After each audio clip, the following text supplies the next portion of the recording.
Hello and Happy New Year. I'm a bit early, but here I am, 2026. And I've got the dog in the room and he's begging for treats. Because there's treats in the room. And he knows it, he can smell them. He can smell them. Look, he's down here. Oh, you can see him.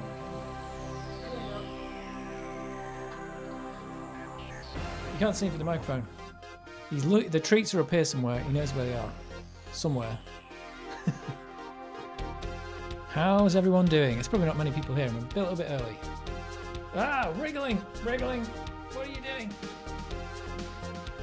Just wriggling along. He's a wriggler. Yeah.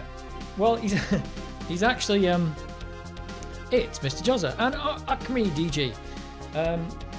He's on antibiotics again for the second time in like a month because he had a swollen paw, so he ended up on antibiotics. And now he's going to have like teeth out, so he's on antibiotics again. So the reason he's got treats is because I've got an antibiotic stuffed inside the treat. He's all right though. He was a bit ill. I took him to the vet, but he was like 24 hours. He was really ill, and then he just got better. But he's got really bad teeth, so. He's going to have dental work. But yeah, antibiotics again. But stuffed inside treats for fun. In fact, I'll give him now just so he'll stop moaning at me. Yeah, let's see if we can get him on the camera. So the stream has coincided with antibiotic time because he's got 2 a day.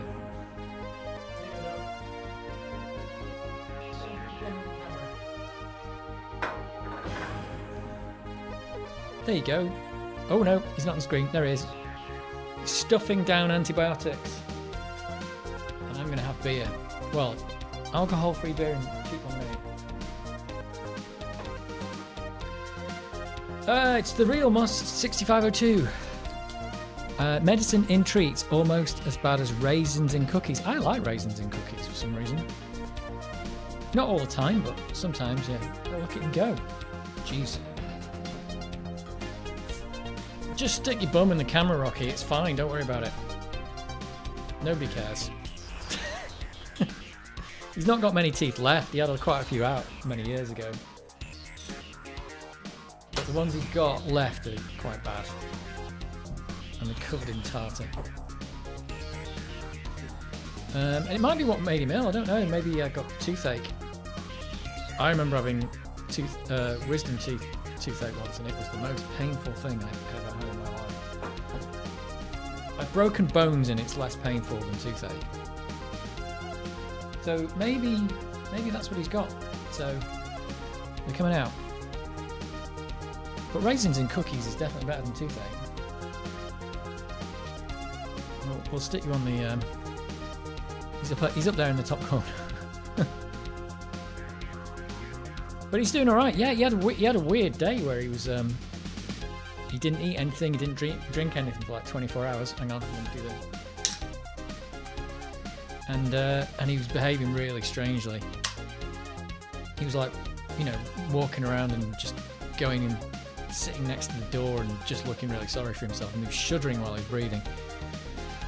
And I googled it, and do you know what? If you Google it, all it just says is how to know when your dog is dying. I was like, this is ridiculous. He's not dying. There's just something wrong with him. I took him to the vet. By the time I called the vet, and then by the time I called him, just after I called the vet, he started eating and drinking a bit again. And then by the time he got to the vet, he was fine. Don't understand it. But in the end, it might have been toothache. I don't know. But yeah, Googling stuff is a nightmare now. Because all you get is AI answers. AI slop answers. How's everyone doing? How's 2026? Is it a bit like 2025? Just kind of the same, but with more frost? Is it kind of the same? Let's put some more tunes on after this one.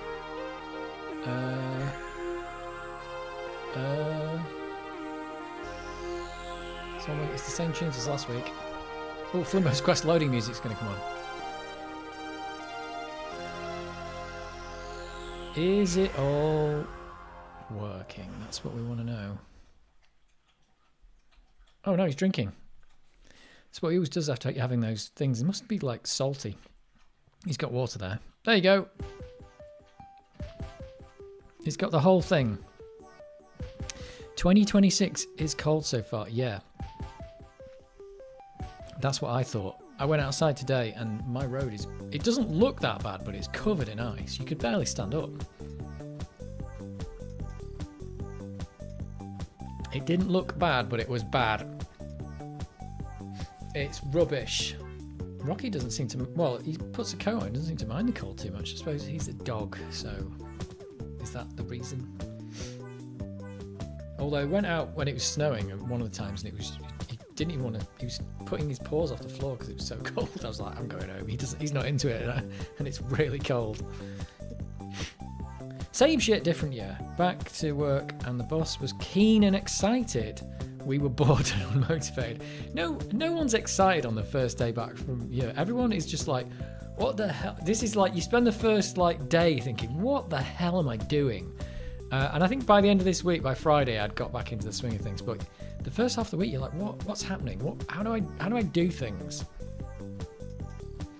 How do I do things? That's what I wanted to know. I think I spent the last day of the year before the holiday catching up on like training courses that we have to do, you know, like how to use fire extinguishers and stuff. And I had 4 overdue ones. So on the first day I came back, got rid of all the training things so they don't nag me for the rest of the year. I now know how not to harass people. See, Rocky, I know how not to harass you now.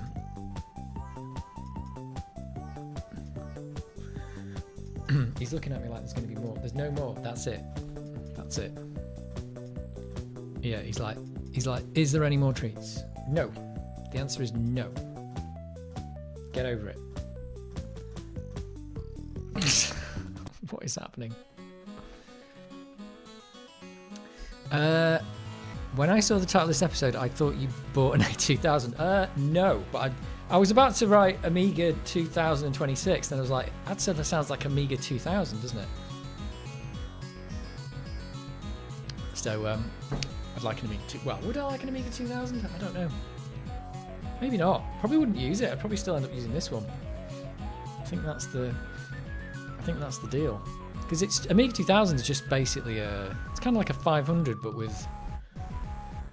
Is it like a 500 but with slots, expansion slots? Am I right? And has it got a flicker fixer in there? Maybe. Am I right about that? I don't know. Rocky, don't sniff the laptop power supply.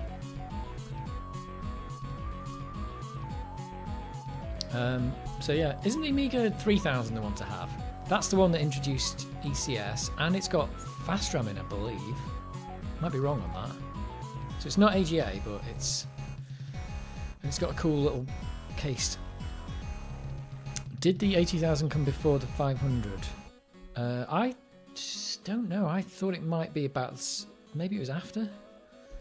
Because there's the 500, the cost-reduced one, and then they turned that into the 2000 with the expansion slots. I'm not sure. They were probably developed concurrently by different people. I think Dave Haney did the big box Amigas. I know he said that. And somebody else did the 500.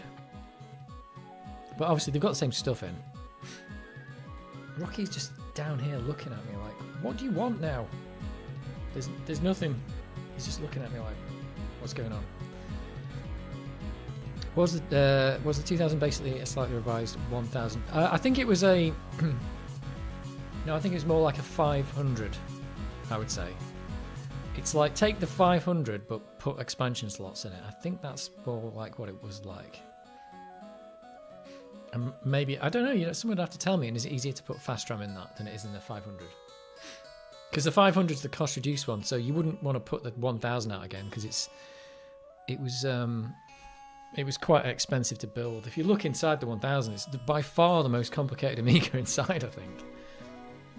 Just because it's got millions of chips, it's got that second board, and it's got the stupid ROM thing and all that. But it's all been condensed in the 500 to make it cheap. But then if you made that and then stuck in some expansion slots, you'd have like a big box Amiga, which is what you want. Zorro slots, that's what it had, isn't it?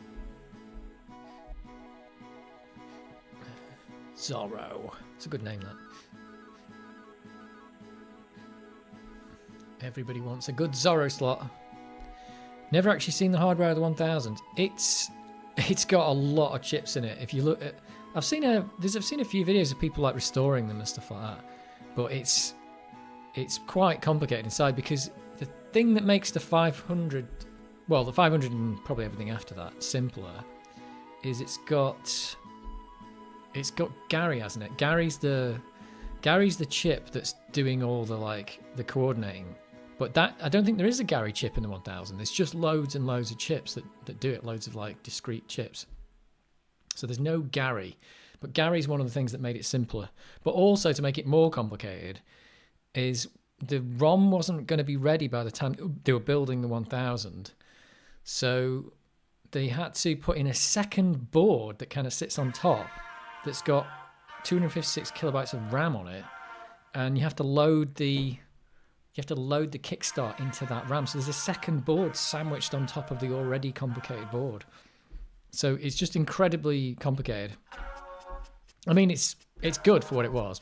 It does everything that 500 does, but it's just way more complicated. The 2000 has Zorro 2 slots and ISA slots.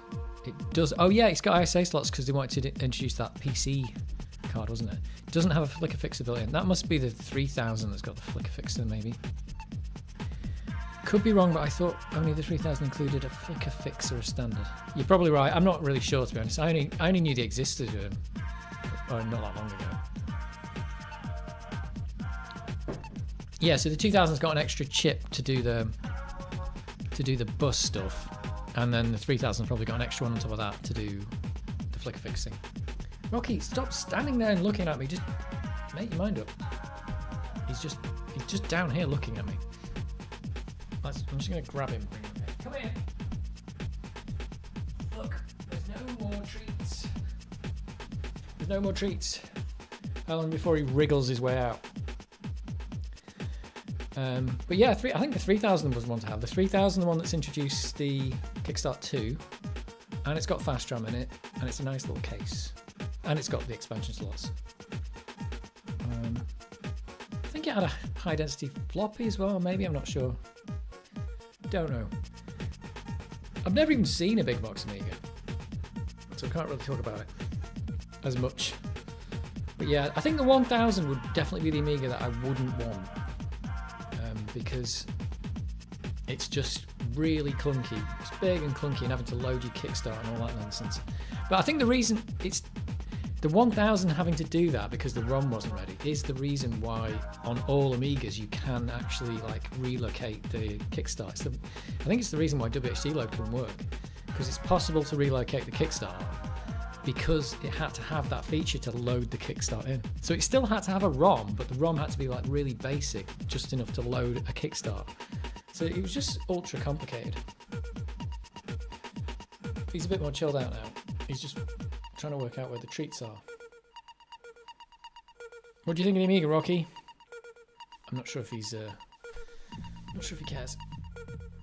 Not sure if he cares. But yeah, has anyone got an Amiga 1000?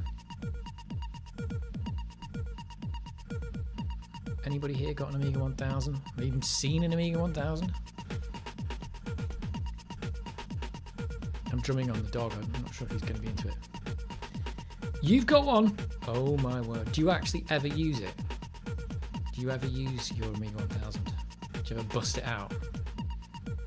I mean, it's basically an Amiga, but it's only got 256k RAM as well, isn't it? That's one. Is that right? 256k, and you can expand it to half a megabyte. I think that was the other problem with it. At the time it came out, RAM was reasonably expensive, and the Amiga guys were saying, no, it's going to be cheaper. It's going to be cheaper. So put, 512k in it or something, because by the time it comes out, it will be cheap enough to do that. And I think they wanted to put 128 kilobytes of RAM in, but oh my god. But in the end, it shipped with 256k, and that's just not enough for the Amiga. You can boot Workbench with 256k, but that's just about it, really, isn't it? And then you're going to have to put an expansion in just to get anything decent out of it.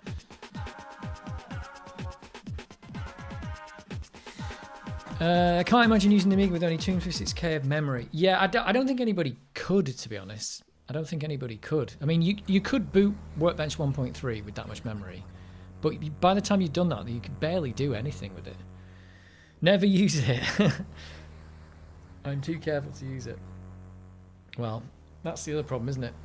They are a bit of a classic, but they were also very expensive, and that's kind of why they flopped as well.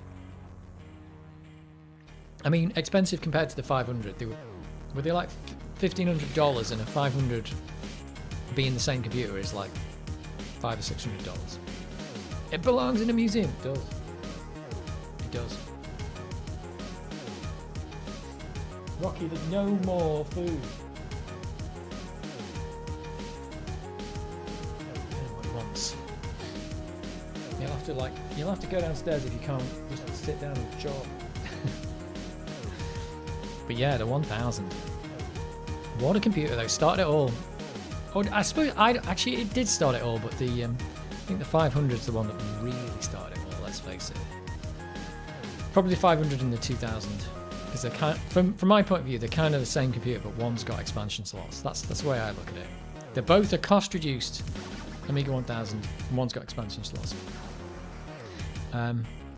But yeah, essentially the 500 is in theory completely identical to the 1000, except it's cheaper.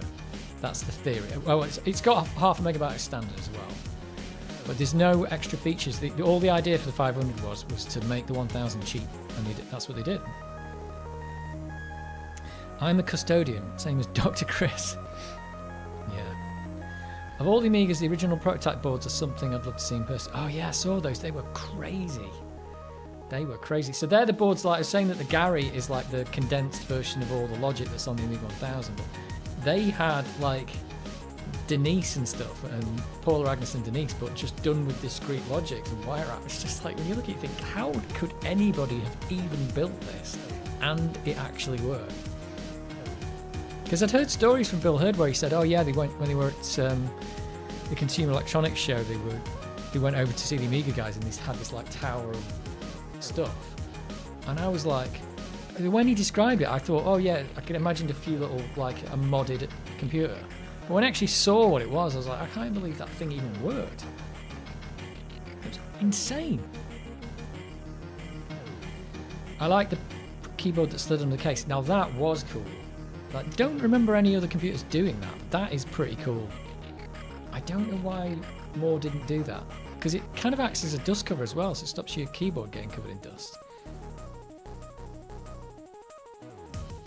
I don't know. It didn't catch on. Didn't catch on. And we're back to Castlevania again. So it says. Look, the dog's still, he's just, what is he doing? He's just standing here like, he's trying to find the rest of the treats. Rocky, what are you doing? You can't hear me. What's going on?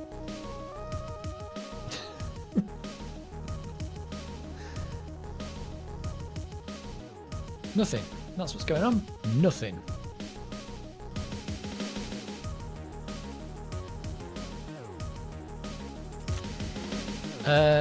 How is the poll? Can you not see the poll? Oh yeah, the poll is currently, we're going for Indiana Jones currently. Can you not see the results of it until I end it? It's Indiana Jones and Lemmings and Cannon Fodder. Trivial Pursuit's only got 11%. I might as well end it now, because it's only got a few votes, but otherwise you can't see the chat on the screen.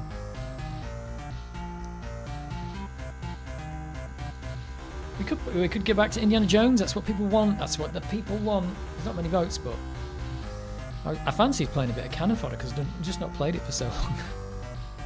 But to be honest, if I'm ever going to play Cannon Fodder, I should bust out my second hard drive, which I don't. It's packed away at the moment.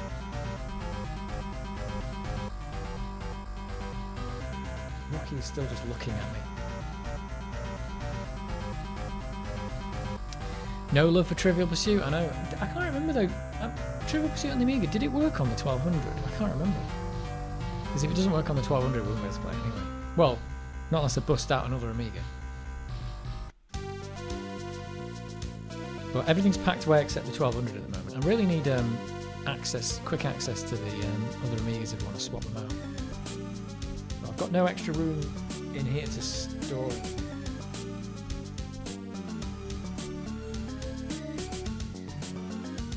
I was going to ask as well, I don't know if anybody knows,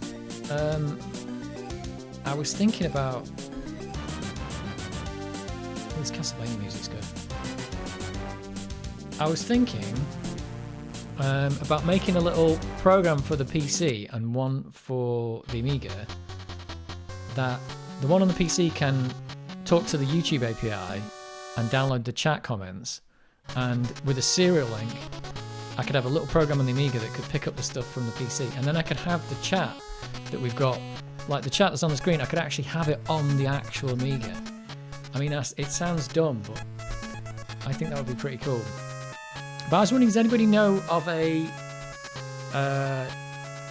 USB to like serial adapter that works with the Amiga, that works well? I mean, I assume they all would, but does anybody know if there's one of those that would be the least amount of faff? You know, because basically there's no RS-232 on the PC, obviously, and there's a 25-pin RS-232 on the Amiga. So if anybody knows of a suitable adapter that works without any fuss, that's what I need before I even start, because otherwise I can't do anything.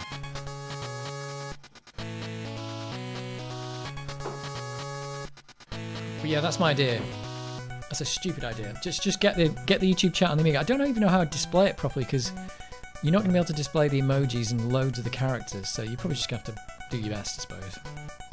Never tried one on the Amiga, but it should work right. Yeah, I was just wondering if everybody knows if there's one that's the least faff, because a lot of them have got 9-pin stuff on them and all that kind of nonsense, and it's not 9-pin on the Amiga, it's 25. But if you don't know, that's fine. I just have to randomly buy one off Amazon and find out it doesn't work. I also want one that doesn't blow the Amiga up. That's the other thing I was thinking, because you don't know the quality of some of this stuff.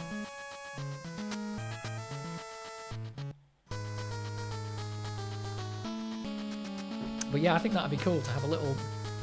I was thinking about writing a little C# app that just hooks into the YouTube API, and then a little program for the Amiga that just communicates via the serial port and picks up the PC can download the chat, store it in a format that the Amiga can read, and then the Amiga can just ask for it and then show it on screen.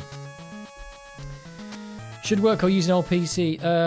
Yeah, well, I could use an old PC, but I haven't got any old PCs anymore, and I'd want to use the one that I'm using to stream with here, because there's a laptop right next to me, so I'd want to use this basically to do all the grunt work.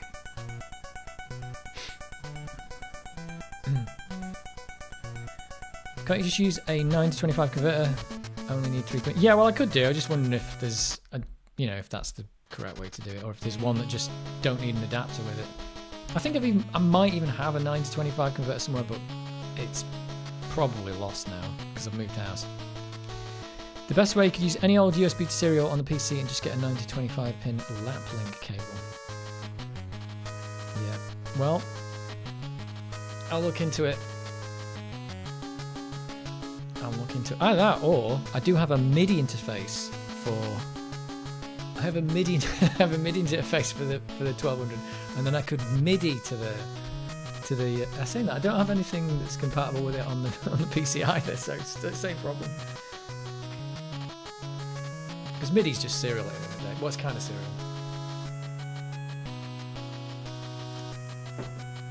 But yeah, that's my stupid idea. Because I have been working on the Menace code, but do you know what? I think I'm actually going to give up with it, because it's just taking up too much time to do too little, and that's been the problem. I mean, it's been like a year, and I'm trying to just get assets loaded in, and I've barely got anywhere. I've managed to get it to load the mod file from disk, but that's just about it. And if I want to load all the rest of the stuff from disk instead of having it hacked into the program, it's all got to be converted and all this kind of. I've already written loads of code to convert all the stuff back out to graphics, and then they'll have to be reconverted back into the format that it's in, and then I've got to convert all the code to load it, and it's got loads of magic numbers in it, so it's just hard coded everywhere. And yeah, it's just taking too long. And if I did want to upgrade it to AGA, which is probably the plan, just all the code would have to change, like all of it. There's not a single bit of code that's going to work, unfortunately. Just adding an extra bit playing to any of this stuff. So I'm thinking about just leaving the Menace stuff where it is and not doing any more on it. But I have written a load of code that converts a lot of the Menace graphics back into PNGs with all the palettes and stuff. And I just wrote one the other day that does the converts the main sprite out. So what I might do, it sounds like it would be easy just to remake the whole thing from scratch. Well, that's what I was thinking actually. It probably would be, because there's so little code that you can end up being able to be used. And the fact that it's in machine code is just making it more tedious to work on. It's like, the machine code's nice, it was nice to go back to it, but it's basically quite tedious. So I was thinking about just like taking all the graphics that I've converted out of it and converting the rest, which you could still do, and then just using those graphics and starting again in C, because there's all that stuff in Visual Studio Code that can do it in C. The other problem is that I can't even actually properly debug the program, because I can only debug it before the system's shut down, and then the debugging is no-go. So any bug in the code you could just be there for days and just to get a minor bug out, because you wouldn't be able to debug it. So the actual speed at which you're going to develop is going to be very slow. So it's a bit of a shame, but I might have to leave it the way it is, because it would need so much code changing. I can't even imagine that I'd ever actually get it working because as soon as I go to 4-bit planes from 3, nothing's going to work. Like nothing. All the sprites, all the aliens, all the backgrounds, it all has to be redone. And then there's just like today I spent about an hour looking for, like, even when they're drawing the panel at the bottom, it just does a +32, and I can't figure out what the +32 is. I don't know what it is. I assume they just encoded the palette inside the panel, even though they don't use it from there, and there's just a magic 32 in there. So there's just stuff in there like that where you can spend an hour looking at it and go, why the hell is this even here?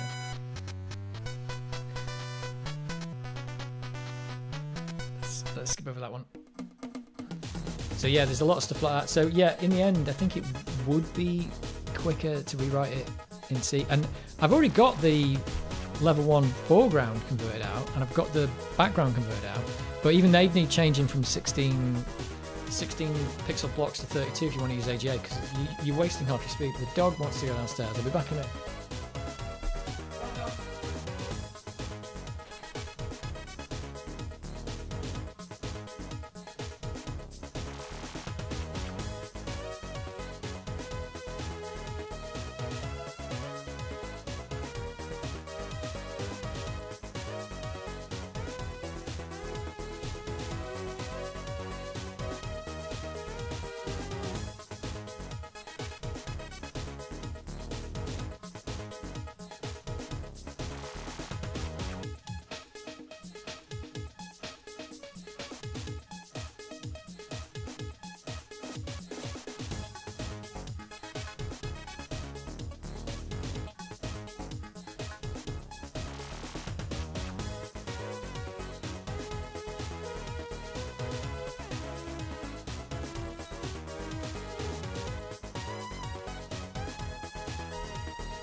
Hang on, it's Pixel Pop. 0 pins from memory are 233277. Yes.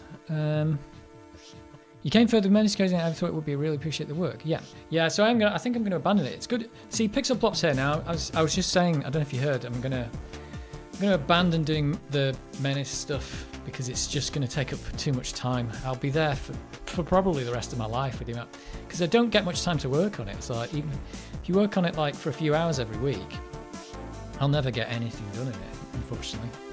I think it's been a year, and I'm just trying to get assets loaded in, and I've got like it loading a couple, but it's been really tedious, and even just making a minor change is incredibly hard. All I'm trying to do is like load the panel from disk instead of having it encoded into the source, and it's it's just tedious. It's like 3 hours and you've not got anywhere with it. I've got it to just load a corrupt graphic. Like I said, I've made some progress with it, but it just takes too long to get anywhere. So yeah, I think I'll carry on converting the code, the graphics into PNG formats with the palettes and stuff, because I've got most of it already. And I've got the map format. I've got all that converted out. So I might just start again in C and just do it that way, because it's going to be quicker. And like I said, I think if I wanted to upgrade it to AGA, there's just so much of the code is not going to work. It's just unfortunate. Menace videos were super interesting, even if the assembly was beyond me. The assembly is actually the easy bit, but it is tedious. I think that's the problem with the assembly stuff. And it's the reason why we don't code in it in general. Because it's just too much faff, I think is the problem. I'm still waiting for the next in the series of Menace videos. They are the best. I don't think there's going to be another one, because I mean, I have been working on it, but even with all the work I've done, there's nothing to show. There's nothing on the screen that's any different at all. Like, all you'll see is it still loads in, and I'm just trying to load some assets. And I've done some code that can convert, like I said, I've converted out the main sprite into PNG format, so I can convert it back. Because it's in an encoded format in the... it's actually encoded into the source. That's the sprites are encoded in, like, defined constants in the source. So I've converted that back out into PNG, but it's been a ton of work, and there's not even a video out of it. It's just like you'll see nothing out of it for that. So maybe the next installment would be let's just restart it in C and do it that way, and just get it to draw the maps. Because if I want to take the maps from 3-bit planes to 4, it's going to be hell, because everything in the game will break. It will all have to be fixed at once. And I haven't even got all the graphics in the source formats that I can convert them. So there's just it'll be another year before I'd even be able to think about doing it properly, because of the amount of time I get to put in it. So yeah, and I was even looking at the main sprite. The main sprite's like it's like a couple of 16.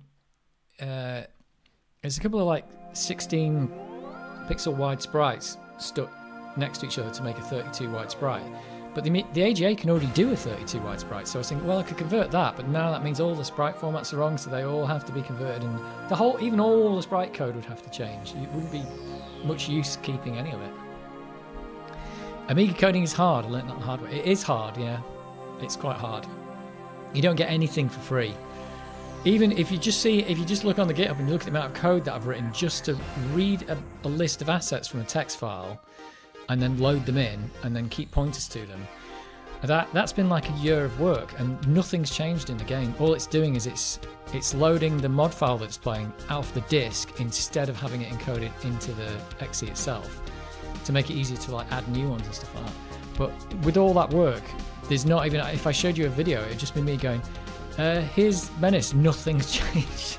Nothing. And then there's a load of stuff that's still missing from the game as well, like sound effects, and the text rendering's not there and stuff like that. But it's mostly complete. But yeah, I think it's just to be honest, I will just be there. I'll be there forever, and I won't get anything done. I mean, I got the code compiling on 3.2 and everything like that, so, and on AGA, so it was worth it for that. But I can't see me continuing with it because I won't get anywhere. It's not like the other problem is that I could continue it if I could at least like make a video about it and say, hey, look, here's a cool thing I'm doing, but I'm not doing anything cool at all, and I'm barely getting anything done that you can even show to anyone. So you don't get any videos out of it, and you don't really get anything else out of it. There's not enough, unless if it was my full-time job, like 8 hours a day. Yeah, you'd probably get somewhere with it. Well, you would get somewhere with it, but it's just like a few hours a week thing. It's just like it's not enough. Just not enough time to do anything. So if you're going to have little time to work on it, I think actually trying to fix all that code is. I mean, it's the code itself's one of the problems. The fact it's in assembly is also a problem, and the fact it's all been like blatted together just for the simplicity of the examples is also the problem.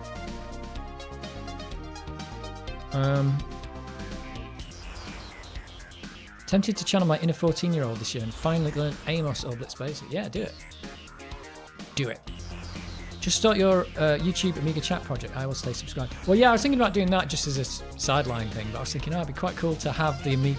It'd be quite cool to have the chat from the YouTube on the actual Amiga. I think that'd be quite. I just think that'd be stupid as I wanted to do it.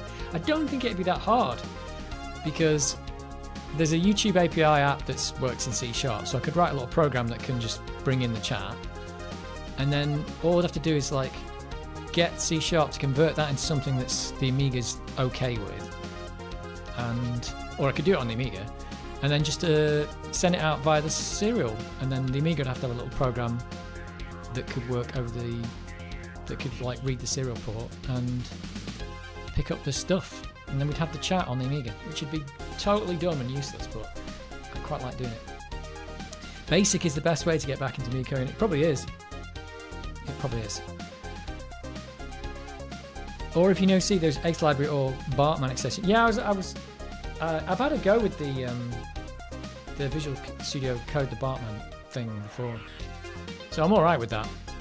But I've got a lot of the Menace graphics converted out, you see. So I was thinking, well, I could take those and just stuff them into that, and then start making them 4-bit plane right off the bat, and have them go in with 4-bit planes in different width, like tiles and stuff like that. Because it's not really set up to do. I was thinking of converting it to AGA, but it's just not set up to do AGA. It's like everything's all 16 pixels wide, and AGA is all 32 pixels. What we want to be 32 really. To take advantage of it anyway, otherwise there'd be no point. So it'd be something then. It'd probably be quicker to get stuff done, and it'd have a debugger, and the Visual Studio Code thing's also got really good profiling. Because the other thing about doing that stuff on the Amiga is, and this is probably why games weren't as good back in the day, is it was very hard to tell if something was faster or slower, because you didn't really have a lot of profiling tools. You didn't really have any. So if you're writing something, there was no way of knowing, like, could I write this in a different way and make it faster? A lot of the time, you just probably wouldn't know, or if you didn't make your frame rate, you wouldn't know. So that's why the reason why we got a lot of these homebrew games that are much better now. And it's not because we're better at coding. It's because they're using better tools to do it. That's what it is. It's cheating.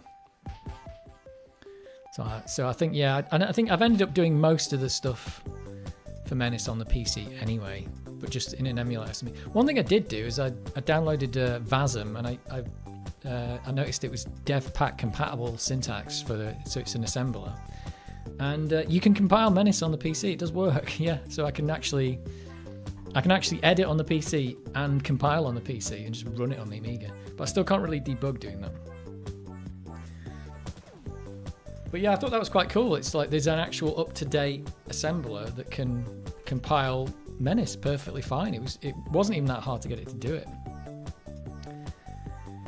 Maybe an Amiga chat client could restore our old YouTube names.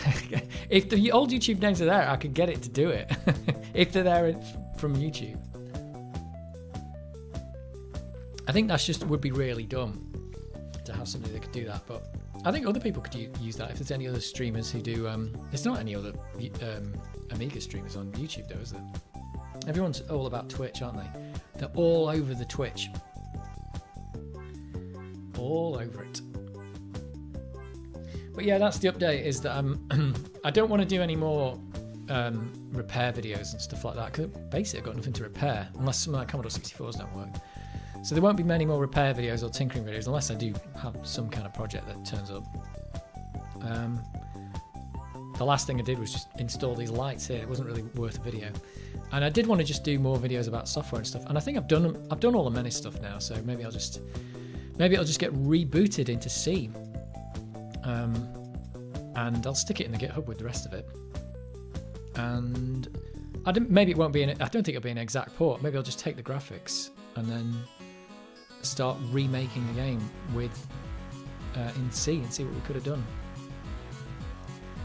That sounds like a thing, because I'd get more done then, especially having a debugger and not having to write machine. The writing in the machine code is just it's hard work because of the it's just hard work because of every time you look at a register, you have to go, okay, who's been using this register and what's it been used for and where else has it been used and what happens if I overwrite it? Do I have to put it on the stack and restore it? And it's like, oh my word. And that's why we don't write in assembly anymore, because it's quite hard. I mean, like one of the things in Menace is that the A5 register is like a pointer to a set of global variables. And if anywhere in the code you overwrite that A5 register, you better make sure you write it back with the right thing, because everywhere uses it and makes the assumption it's just set correctly. So you can really screw the program up just by accidentally using a register. So even just like writing a tiny bit of assembly to say, put this address in this register, takes quite a long time of like looking back through the code going, okay, what's in this register and who else is using it? Not that I'm complaining, I am complaining, but it's the reason why we don't write in assembler anymore. We get the compiler to do it because it's error prone and it takes a long time. But I suppose back in the day, the compilers were rubbish, so I assume that's the reason why we went straight for assembly. Because the C compilers probably weren't up to the job, I imagine. But I don't know. I mean, that was a video I was planning to make actually as well. It's like to have a look at some of the old C compilers for the Amiga and see how good they were. But I assume they just worked. Like they worked.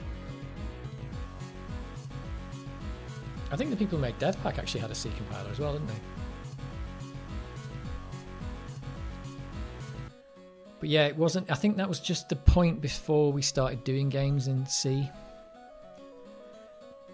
But it's all assembly before that, wasn't it?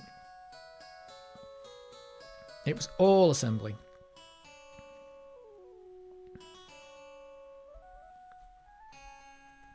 But yeah, that's where I'm up to. So yeah, I've spent quite a lot of time this week just on the Menace stuff, like getting the main ship sprite out. And what else did I do? I've got the main ship sprite out and I've finished off a bit of the code to try and load the assets. And yeah, I've got the ship, but it's all in pieces because it's split up into pieces. And I did manage to load the assets, but it's like an absolute. It's probably been. I think the asset loader that doesn't work properly has probably been about 2 weeks' work, and it's really bad. I'm not really even sure if it works. From how tricky it sounds, I'm surprised more Amiga games didn't need patches. I only remember very few games getting fixes distributed on cover discs. I suppose that, the thing is though, I think if it was back in the day and this was your full-time job and you were just sitting there and you were just, I think you'd probably just get it done, and you would make sure, you'd probably be reluctant to change things because minor changes might cause big problems. But also if you're doing the machine code every day, you probably get better at it, and if you know the code that you've written, you'd probably get better at that as well. So there's that to it. But obviously the games back then weren't as good as the homebrew stuff that people can make now. Like I said, because writing in different languages and having better debugging tools allows you to make more changes and make more fixes. Because I think that's part of the problem, is like, if you haven't got a working debugger, then you're very unlikely to want to change anything in the code, because a minor change could lose you days of time for something that you wouldn't really get much benefit of. So you'd probably be very reluctant to make changes. So it's probably a testament that we got any good games back in the day at all, because development was very difficult back then. Probably more difficult than it is now. I mean, development's difficult now, but it was probably very difficult back then as well.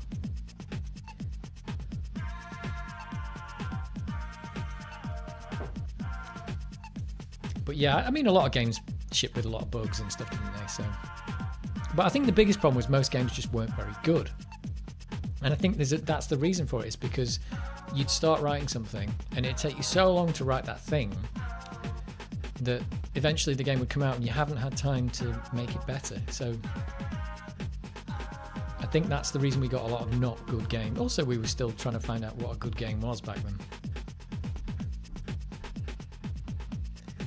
But yeah, it would be nice to get patches. But we got some good stuff. I mean, when I play Cannon Fodder, I think that's just an amazing game for its day. But I think they did write a bit of a development log for that, or somebody did. I don't know if Stu was talking about it. But he did say that like we put stuff in the game and we try it out, and if it didn't work, we'd take it out and do something else. So they clearly did do that with that game. They were actually like, you know, quite happy to take things out, but you can't keep doing that because your development cycle gets too long. But the better your development tools and the easier it is to find your bugs, the more things you can change more often. And if you can change things more often, you can make a better game because you can do more experimentation.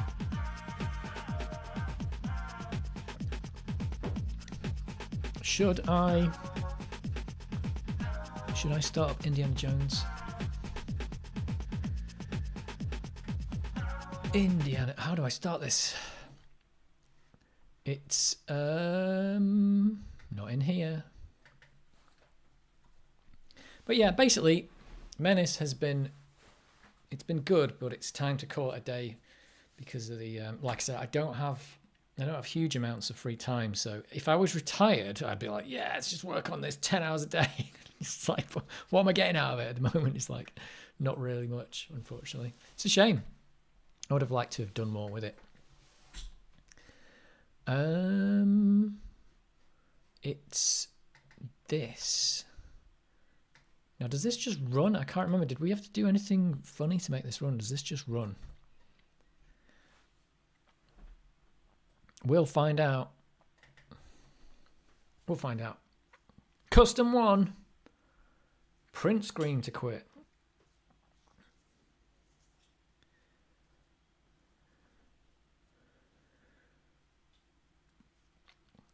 But yeah, I think one thing it's taught me is, one thing it's made me appreciate it is languages like C. Even though C is incredibly simple for a language, it's got 20 keywords or something. It really makes you appreciate what that language was doing for people. It's just the bit where it says insert disk, but you don't have to insert a disk. You get a much better appreciation for just C code, because you realize like all that work that the compiler's done for you is work that you don't have to do, which is good. And nowadays, C and C++ compilers are pretty amazing, all the things that they do. They're basically rewriting the code under the hood.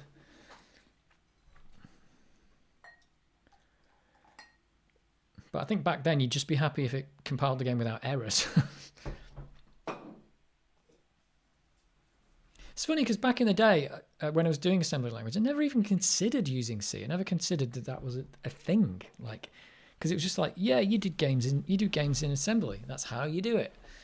Because you've got to get that speed. But when you think about it, you should be able to get the same speed or better speed out of a C compiler, because it should be able to, you know, it knows all the tricks and it can write code that's nasty to read because it's doing weird stuff, but is faster and does the thing that you want.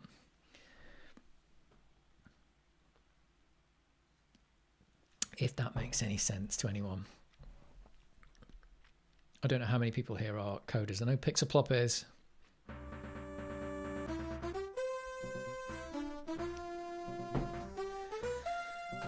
Yeah, because one of the things that the compiler's doing, and I never even really thought about it until I watched the Matt Godbolt things that he's done over Christmas, is the compiler is using is doing additions with the address generator. I never really thought about it. It's like, oh yeah, when you make an address in a machine code or whatever, you can basically say, I want to take this address and put this offset on it. And what you're doing is adding two numbers together.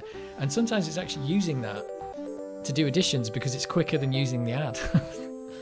But if you actually wrote that yourself in machine code and you know that that's faster, you go, okay, I'm going to use the address generator to do an addition.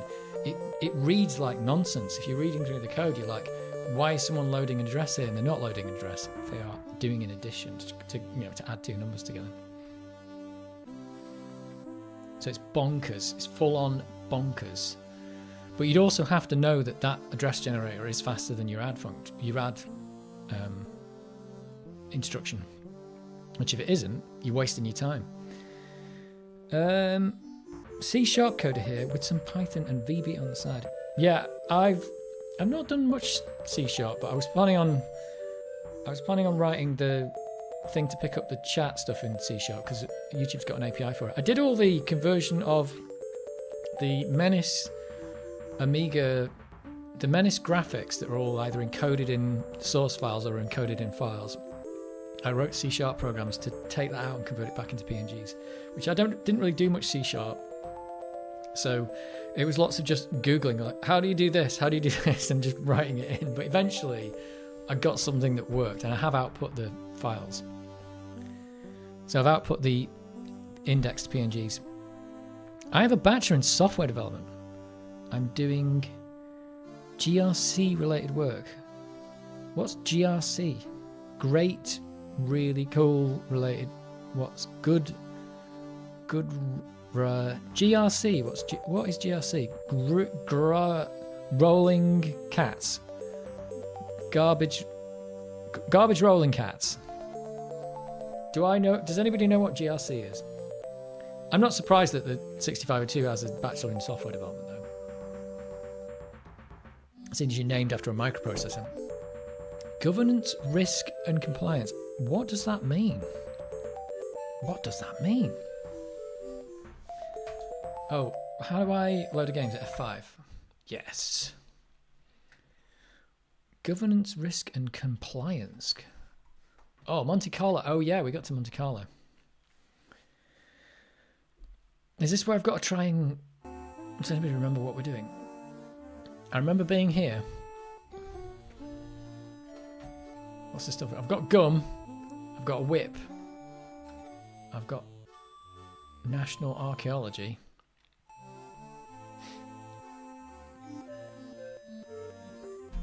Digging up Viking gravesites. She was secretly collecting... Oh, okay. I remember nothing. Same it. Oh, the lost dialogue of Plato. Oh, we're looking for 3 things, aren't we? We've got to find 3 things. The Greek... what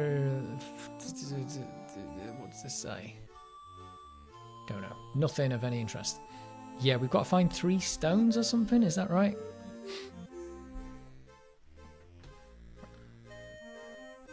There's a lot of people coming and going here. Oh, look. Oh, the strangers are interactable. Can I talk to them? Just, oh, I can. I stopped a strange. Look at that. Alan Trottier. Can you tell me where to find Mr. Trottier? Well, let's see if he is. Are you Alan Trottier? No, I'm not. Get one about this guy. Can he need it? Oh, I can just stop anyone and they'll come to me. Are you Elaine Trottier? No, I'm not. This is so dumb. This is so dumb. This guy. Hey there. Let's try it on him. Are you Elaine Trottier? What? Perhaps. What? Seriously?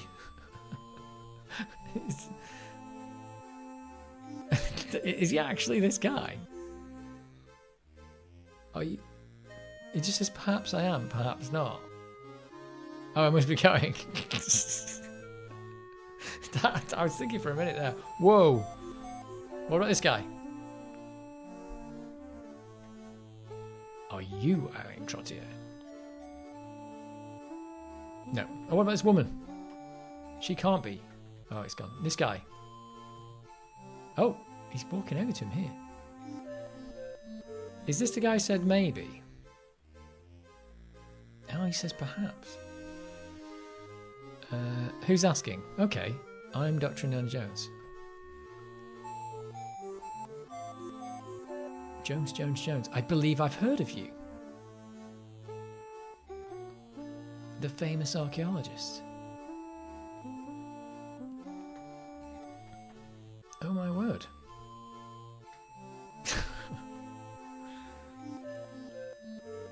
What?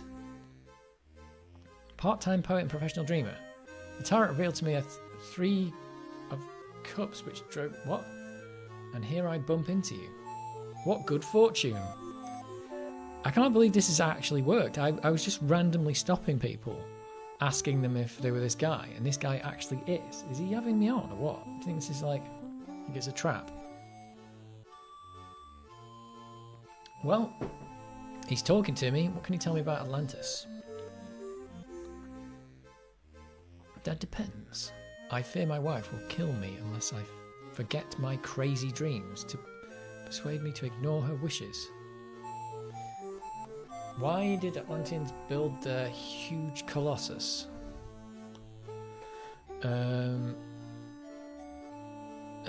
Is this something I'm supposed to know the answer to?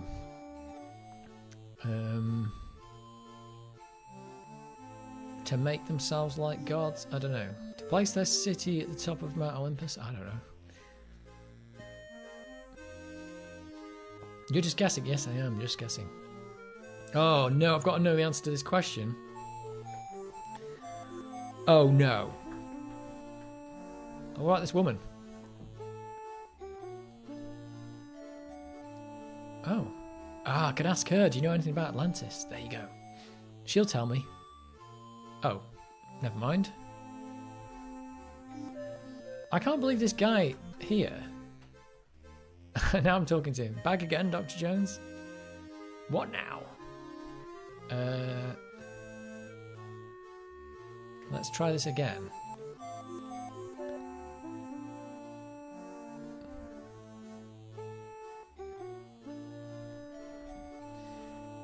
It's very strange.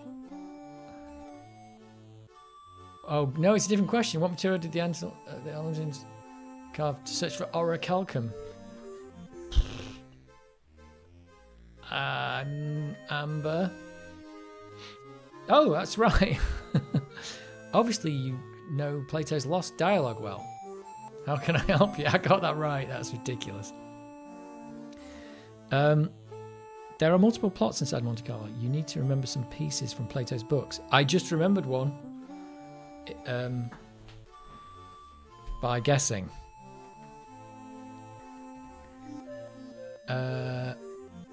Shall I do follow me and Madame Sophia will read your fortune? Oh, what about she would like to trade her wisdom for yours? I'm sure she would. Is he going to leave now? And steal my secrets? What kind of idiot do you take me for? Yep, thought that was going to happen. Can we go inside? Let's go inside and check things out. At least we know we can talk to that guy. Oh, the door is closed. Let's open it. Okay. I just had to open the door. Is this where I've got to find the clues for the run? What the hell?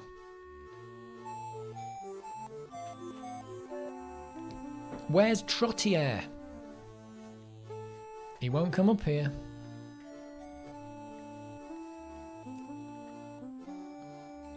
I hadn't thought about that possibility. Just drop Nerb Al Cell's name. There we go. She's given me a thing. Right, should we try that? Let's do that.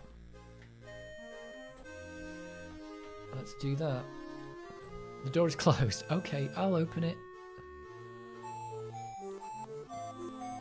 Right, where is he? There he is. Oh, talked to the wrong guy. Sorry about that. He's back. Give me my cursor. He's leaving. There's a lot of people coming and going here. No, it's not her. It's not him. Here he is.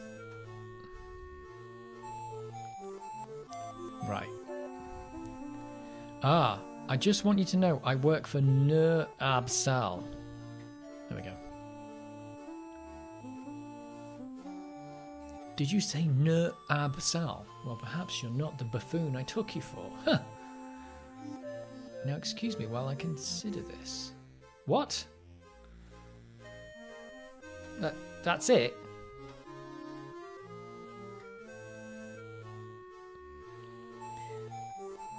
Why has Indy suddenly forgotten how doors work? Just open. I don't know. I would expect it to open the door, but you've got to open it and then go through it. This isn't working. Let's move on. Well, we could talk to a collector in Algiers. Oh, okay. Oh. Get a cab and I'll join you. Oh, okay, let's go get a cab. Let's see what happens when he walks to the door. The door is closed. The door is open. Ah, there we go. Taxi. Is he going to want money? I've only got gum.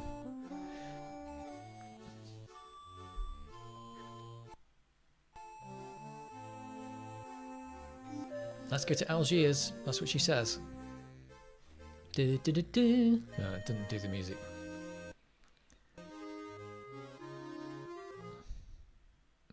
Is it going to have different music here? Yes. Hey, it's Broken Sword. It looks like Broken Sword.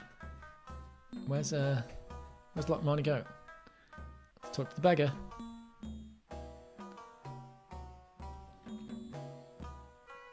A prosperous American. I'm here of Atlantis. He's like, I'm just a simple beggar. Atlantis. No. What a surprise. We need to find Omar Al-Jabbar. One of my best customers. Shop is on the other side of the marketplace. What are you doing on the streets? He's a beggar. I'm a beggar. It's my job to be here.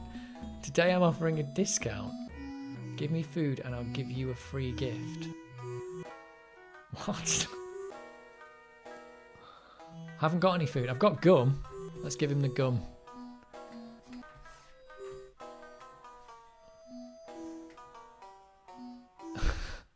You bring food? Oh, is this going to work? I may be a beggar, but I'm not that desperate. It's the only food I've got. Oh dear, this game's already a bit crazy.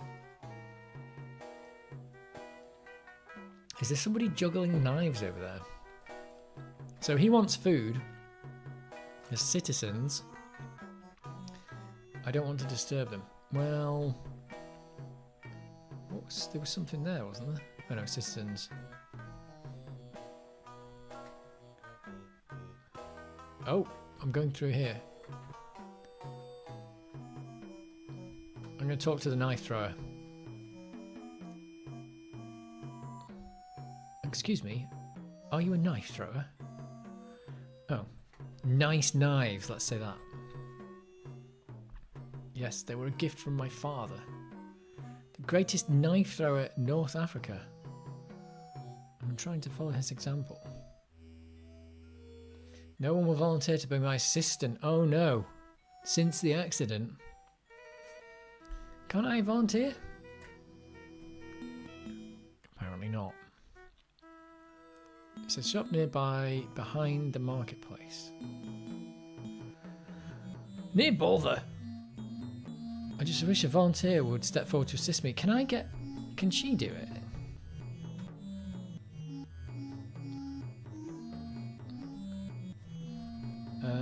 You should volunteer to help the knife thrower. Why though? Why? Please, it's perfectly safe. Do it and I'll let you wear my hat. There you go. I'll let you wear my fist. That's a good one, that. Nope. Oh, I get it. You chicken. There we go. Let's appeal to that. Appeal to her bravery. Cock-a-doodle-doo. Where's your sense of adventure? Damn it. I just wanted to see her get some knives thrown at her. Let's keep going. Is this your idea of a friendly nudge?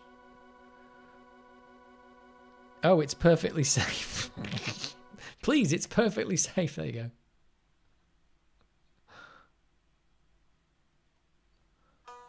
She's learned something about the local culture. Up close. Call this cultural. Oh, she's doing it. What? Those knives look dangerous. She walked over to him. Do I talk to her or him? Oh, could I have done something then?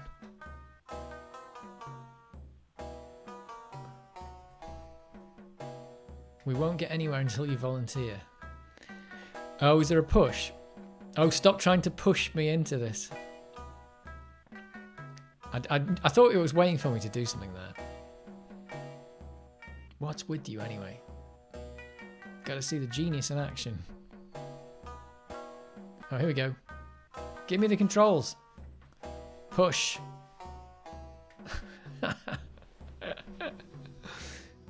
Oof. Oh, that was a bit of a glitch. A volunteer.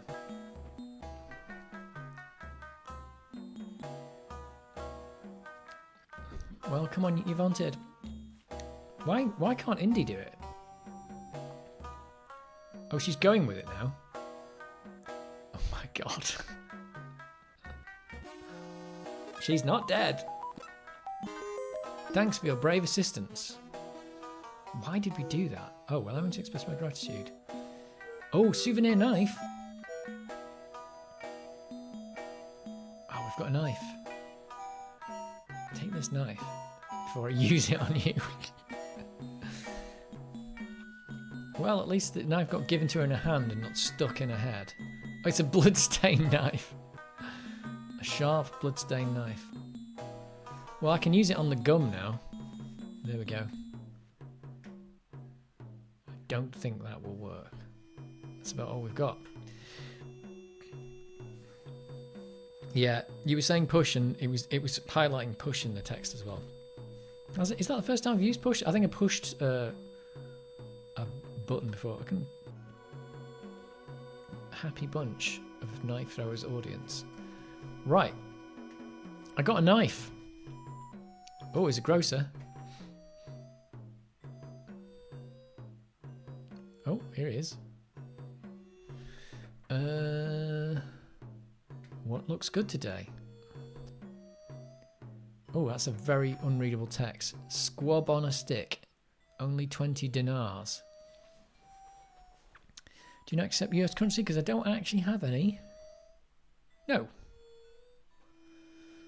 A squab would sure hit the spot. What is happening here? 20 dinars. Let's make a deal.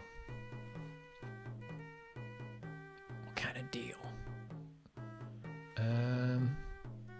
He'll give him his leather jacket? Seriously? This guy's not going to accept it, is he? In this heat? Don't be absurd. Yeah, because otherwise we'd have to redraw the sprite. I've got another offer.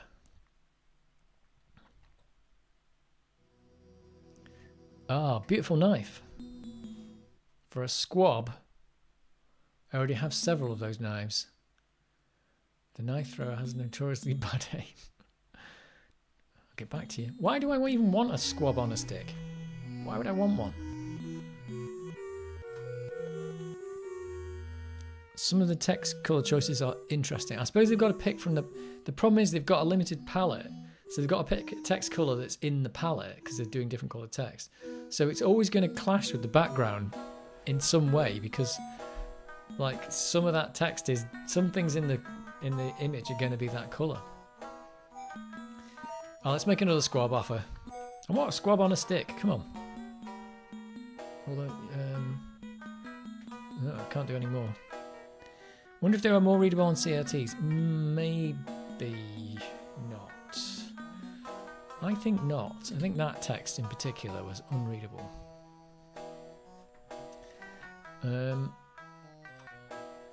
Let me just ask him again where the guy is. Yes. Omar Al-Jabbar? Anyone? Omar? Pitiful excuse for a shop is down the alley here. Okay. So long.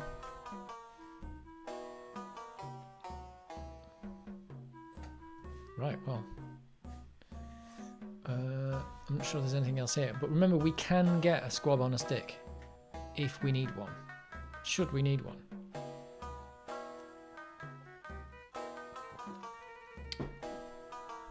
Oh, look at this. Oh, souvenirs. Pots. Let's look at the pots. Pots. Nope. Can't get it. Urns. Little pots. Urns are little pots. They're just small pots. Assortment of items. Let's look at that. Pretty worthless. Is this crockery? Big pots. Let's pick those up. The mouse pointer resolution in this game is just so poor. Right, shopkeeper. Oh, there's a sign up there. I should have read that. What can I offer for have a deal in antiquities from Atlantis? Maybe I do, maybe I don't. Many a fool dreams of the lost kingdom. How may I know your intentions are serious? I've got a PhD.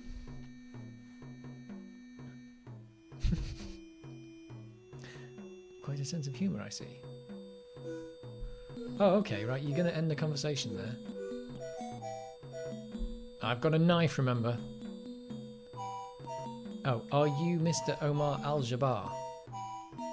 I am but a humble shopkeeper. My name is unimportant. I'm interested in Atlantis.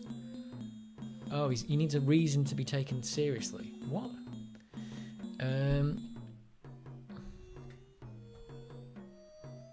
What does he want? For example, it said that 3 stone discs were needed to open the gates of Atlantis. Yeah? Show me one of those. Ah, that's what I'm looking for. I saw a stone disc once, but someone stole it. It's too bad. I don't discuss the Lost Kingdom with amateurs. Me? An amateur? What's this sign? Drink Elliot's rosewater in Arabic. Can I pick up that? Nope. Maybe I can I give this to him? Is this going to help? Think this may be of interest to you? No, thank you. I'm not interested in books. Ugh. Well.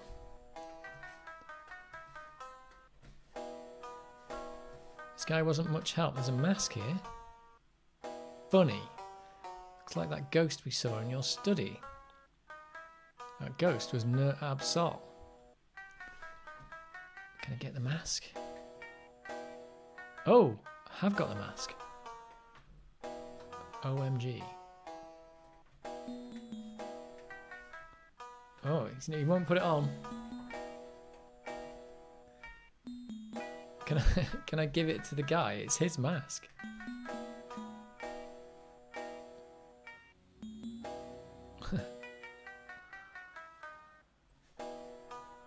How much for the mask? I've already got it.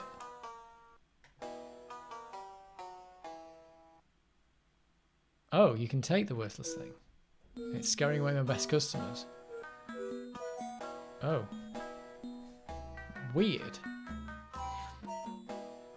We can just steal it. Apparently, yeah. Apparently the guy, it's a shop, but the guy's got a thing in his shop that he doesn't want. Say nice shop. Nice shop.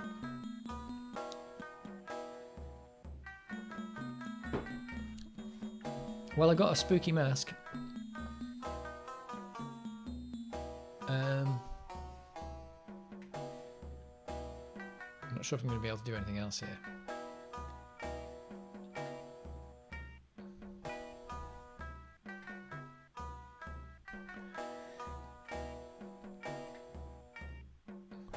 So if I get one of the stones, I can talk to this guy. I thought they said the Jabbar guy was behind the market, but... What did I just click then? Oh, I accidentally just clicked that. Well, let's... Yeah, there's nowhere else to go here. Oh, oh no, I've seen assortment of items. Let's save it here. Oh my word.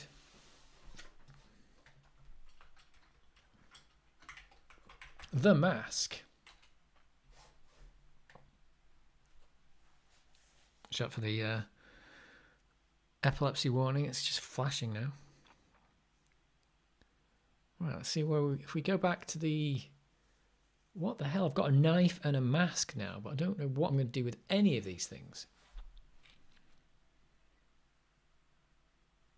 Oh, it's doing this disk swapping. No, this is the kernel swapping in and out, I think. I don't know what it's doing. This is an odd thing. What is it? You think this guy is Al-Jabbar? There's only one way to find out. He wants to see a stone disc. Maybe better show him one and get one and show it to him. Okay. Of all the shops in all of Algeria, we had to walk into this one.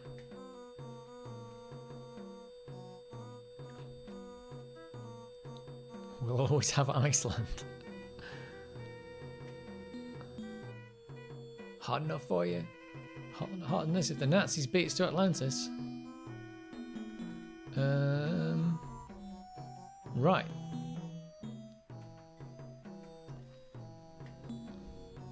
There was nothing in there for me.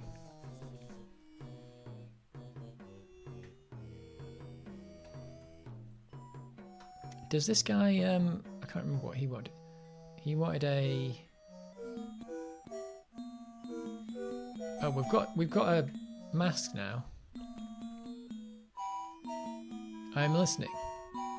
Got this scary mask. I want a squab on a stick. Oh, he doesn't want that. Scare away my best customers. They keep telling me it's scary, so... That's all I know about it. That's the clue.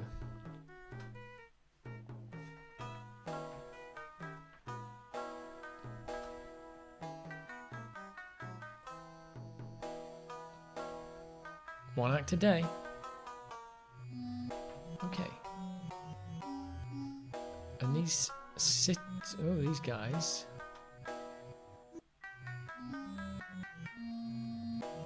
Doesn't want to disturb them, and the beggar wants food. Oh well, that's what I suppose that's what the squab on the stick is.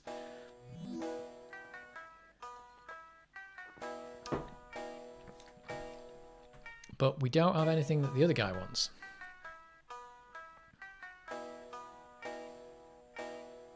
Discount. Yeah, you said this before.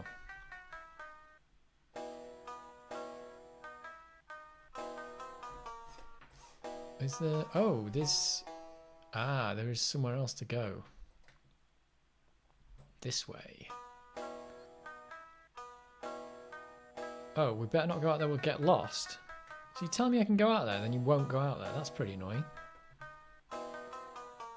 Indy would never get lost. He's a professional adventurer.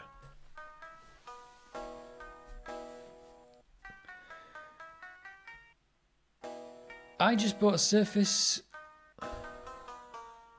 Hang on. Let me get back to Monte Carlo. I just bought a Surface Go M3 exactly for retro games and software on the go.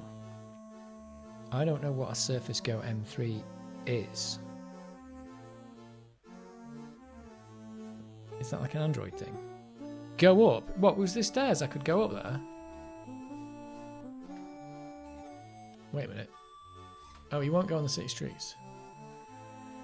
Good evening, sports fans. This is not sports. This is archaeology. I'm not leaving without Sophia. What? Well, why won't she bloody well come over here? Oh, do I have to go to walk to her and say, okay.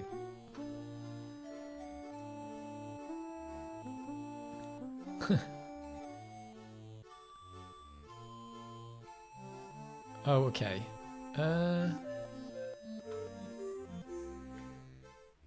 Yeah, it's just difficult to get back in the taxi now because I've got to go talk. It's weird that when she's in here she has a different costume. Where's Trottier? Let's move on. Is she going to tell me to get a taxi? Okay. We could talk to Omar again. We didn't... again? How do we didn't even know that it was Omar.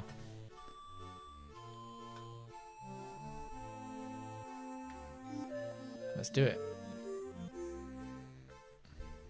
But while I'm here, maybe I'll talk to this guy.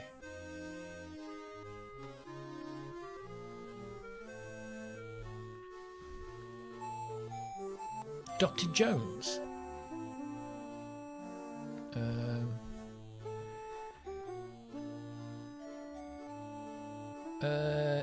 Miss Sophia will read your fortune, Madam Sophia. This is a big step. I'm not sure. She's better than any psychiatrist. You need help. That's not going to work. Are you implying I might be crazy? Mentally unstable? Yes. This isn't working with this guy. Let's get in the taxi. Wait for me. Right, back we go. You saying we could have gone up the steps? I thought I...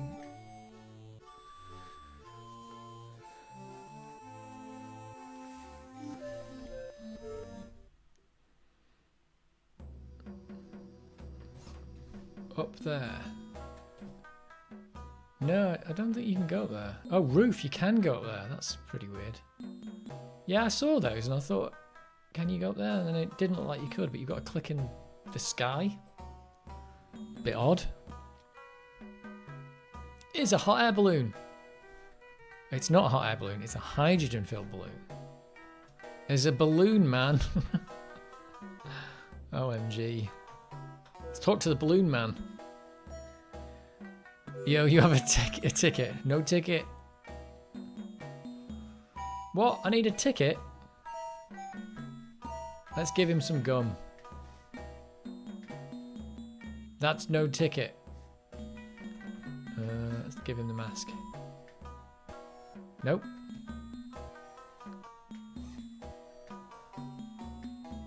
That's not a ticket. Let's use the knife on him. Let's just kill him and take his hydrogen balloon. I don't think that will work. Really?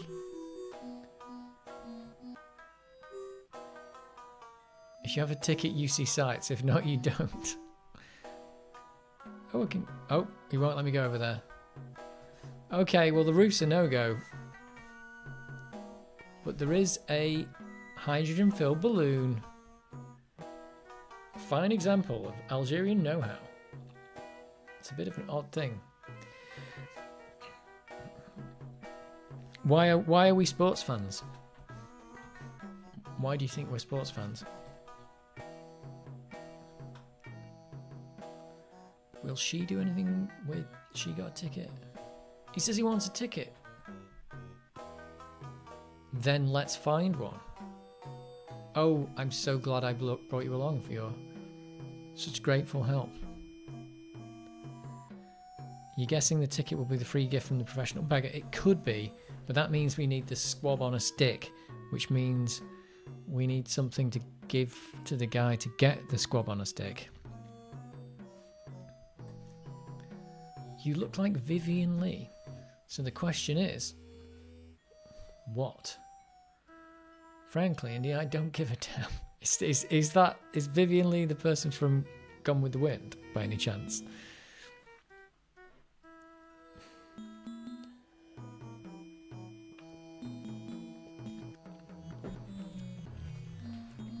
I think it will be.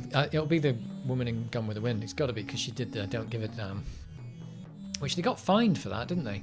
Didn't they get fined because they swore on screen?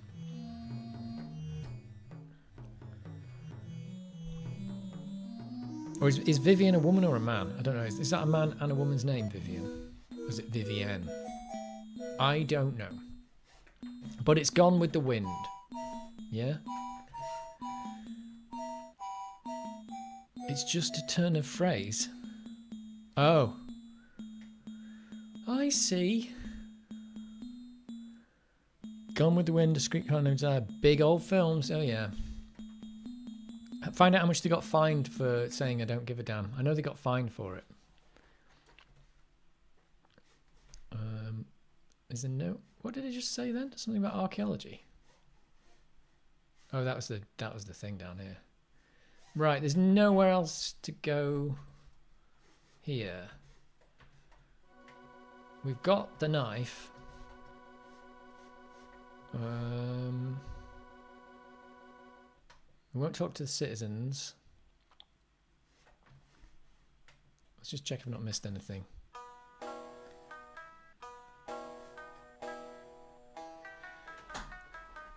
Fined $5,000. Yeah, sounds like a lot of money back then. I bet it was. $5,000. When was that film made? Was it like the 1930s or something? Or is it 70s?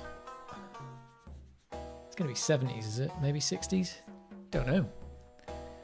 Still sounds like a lot of money. I have no idea. I don't think I've ever actually watched Gone with the Wind. Right, so we're just still stuck. We need the squab on a stick.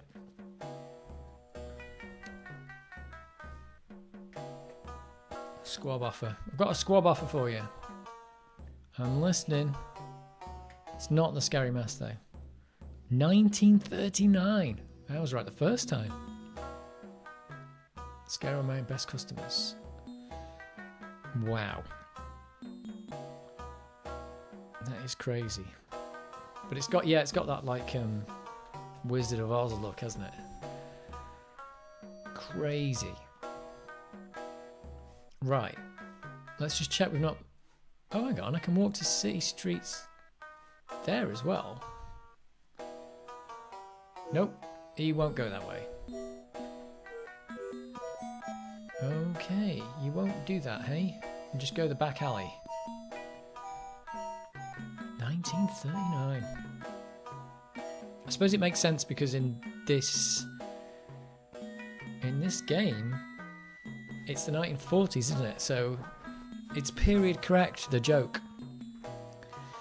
Though if Wikipedia's right, looks like the fine never happened as there was some amendment made to the rules instead. Oh, so they fined them and then rejected the fine. That's a lot of money, though.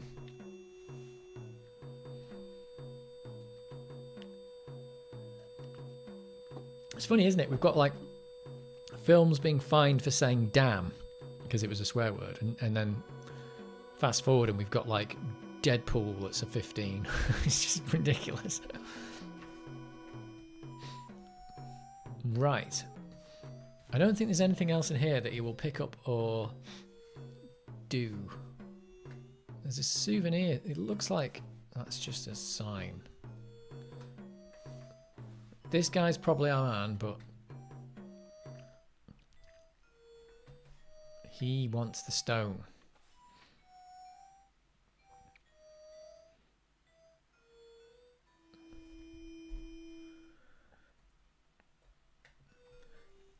Pots. I don't think he'll do anything with pots.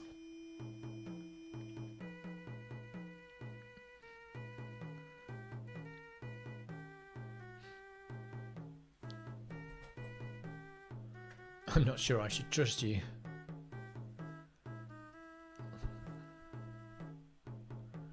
Yeah, the pots are... Oh, urns and pots. He won't do anything with this stuff.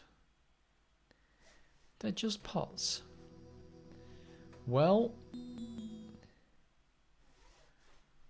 let's see if I can carve the mask. Nope. It's crockery. There's nothing else here. There's just that poster. What did the poster say? Drink Elliot's rose water.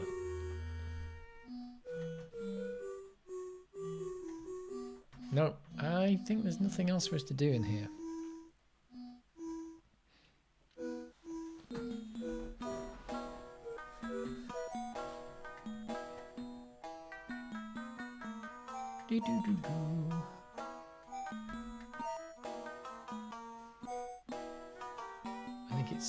I think it's back to Monte Carlo.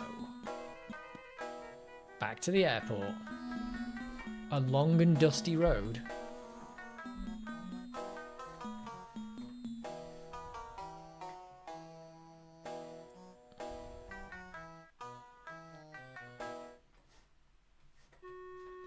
There's not a lot for us to do here, except...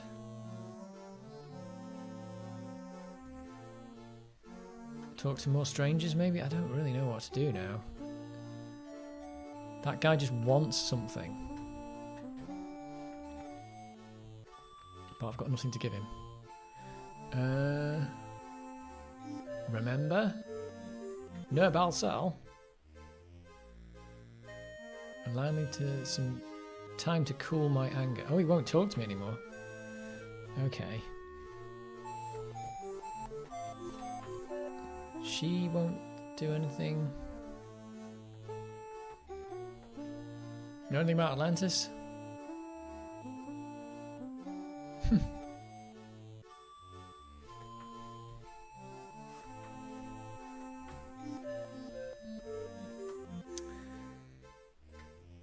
It's open. It's closed. It's really annoying. I open the door and then someone comes through it and shuts the door. Is there anything in this room? Because that's the only one I've not explored. Or can I not... am I stuck in a conversation in here? I've no idea where he is. Get back out there. Okay. Oh, there is things in here. Bedspread. There must be a sheet. What? There must be a sheet under here. It's open. Now it's closed. Yes, indeed. That's how doors work. Whoa, I just took the sheets. It's a bed sheet. What the hell is going on here? It's a bed sheet. I don't know why I've stolen the bed sheets. And there's a fuse box. It's a fuse box. Well, let's open it. The main power switch for the room. Why have I got access to that? Do I push the circuit breaker? What the hell? Why can I do this? This is very strange.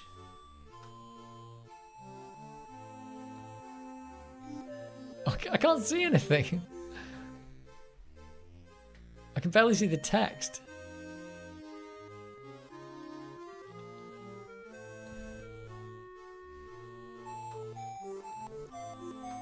I can't even see what he's doing. It's the main switch for power room. Let's push it again.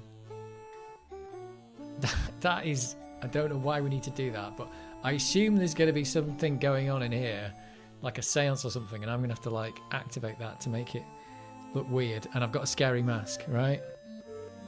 Can we cosplay as Nurbal Cell with the mask and the sheet? I think we can. I think that's why we can turn these lights off. Maybe I just do that first. It's funny because it not only turns the lights off in the room, but it hides the text. So it's a bit weird. If I do that... Oh, I think I should try something else first. I can barely read the text. It's not the time. Use the mask with the bedsheet. It's a... Oh, I can't. Let me turn the lights back on. Oh, hang on. Push the circuit breaker. And maybe... Do I just turn the lights off, leave the room, and then ask him? I don't know. I don't understand. Let's talk to her. Well? Nothing.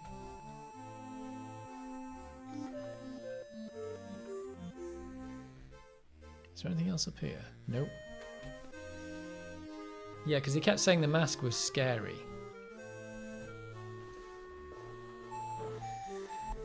It's funny because I think we know what to do, but this bit's missing. There's something missing. Maybe we need to talk to this guy again, because that's the only other thing I know I can do here. Here he is. Monsieur Trottier. Hello again, Mr. Jones. How can I help you? Here we go. What do you say we go get in touch with the spirits? Begging your pardon? I refuse to be patronised. Oh, okay. You need someone in that room that has something and can turn off the lights. You need someone in the room that has something and then can turn off the lights and scare. Yeah, I think I've got to get him into the room, but I don't know. Don't really know how. He's not going to talk to me anymore.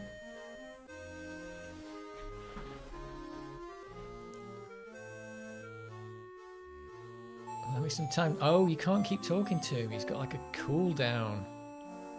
Oh. Well, that's annoying. Does that mean he's got to leave the... Can you talk to him again now? He's got to leave before you let you talk to him again. Oh, there you go. Seance. Would it please Madame Sophia if you joined her seance? Well, I do need a new spirit guide in my life. There you go. Oh, we'll do it? What? Now you'll do it? Is someone going to open the door for him? Because Indy doesn't know how to do it. No, it's alright. The guy did it for him. Right, here he is. Have a seat, Monsieur Trottier. Right, it's all happening now. Seance time. Is he here? Oh, keep him busy. I'm going to try something. I'm going to try and make the text unreadable, I'm afraid. Give me a minute while I set him up. Okay. Monsieur Trottier, I'm so pleased to meet such an expert, and Decutarian, Madame flatters me. I'm pleased to meet you. I need a token of power to set the move. Oh, there you go, Stone Key, we got one. I believe it's from the Lost City. Whoa. Very good. Very good indeed. Now we can begin. So, blah blah. let's push the circuit breaker. Boom. The lights of what's happening. Nerbalcel is trying to signal us. Okay. Let's use the bedsheet. Okay, you can't see any of this. And the mask. Okay, right. Is he trying to scare me by wearing that sheet on his head? What? Dr. Jones, if you please. What? That bedsheet looks ridiculous. Really, Dr. Jones, this is not working. But the lights are off. I believe I've seen enough. It was entertaining, despite the interruptions. Au revoir. I can't read the text when this is happening. Turn the lights on, will you please? Okay. That didn't work at all. Great move, Jones. It seemed like a good idea at the time. Stop acting like it's Halloween. Oh, hang on second thought. Maybe you should find a way to spruce up the costume. Your ghost act almost worked.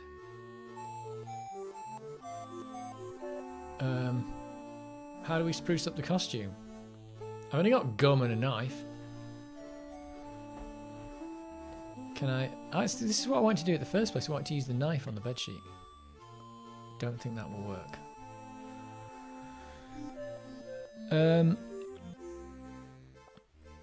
How am I going to spruce up the costume? Now is not the time. Well, all I've got is gum. Is there anything else in this room? No. No. No. No. No. It's a bit weird that it blacks out the text as well, though. You think you're so clever.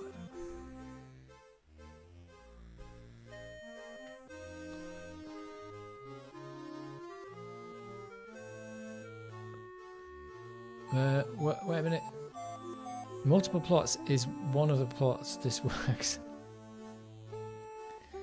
Worst Blue Peter project ever. You have a bedsheet, a mask, and some gum, and a blood-speckled knife.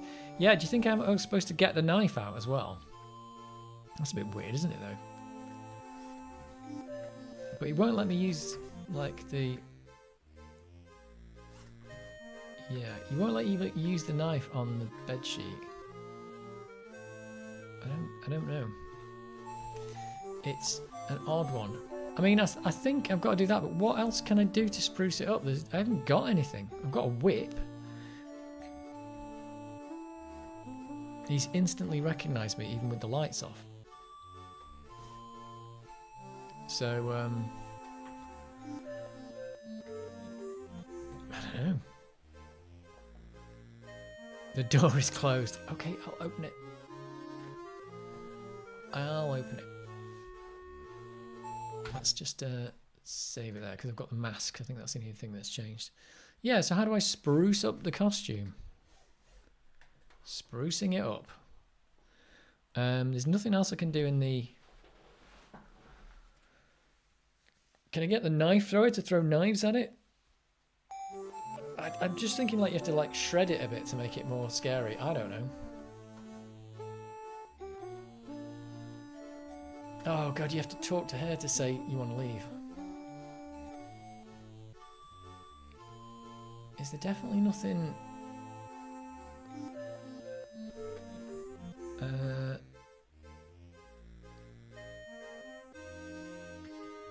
Let's go for another set. I don't know if there's if this is like something I've got. Or he's going to keep doing this. I'll do it.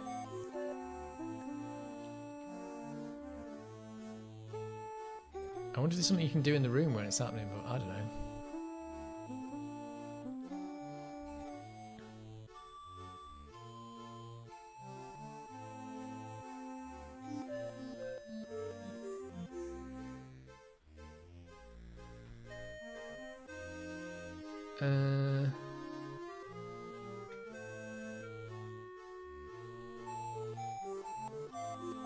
The man will ask a lot of Plato questions if I remember correctly. The man?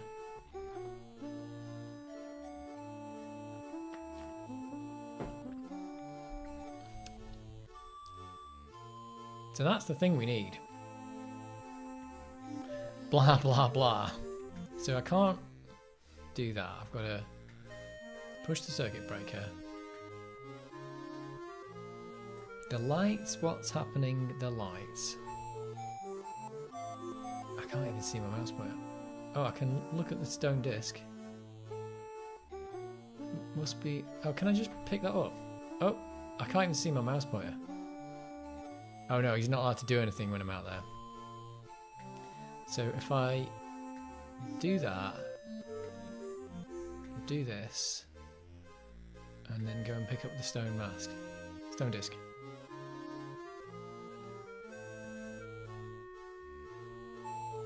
Really, Dr. Jones? No. Can I use the knife?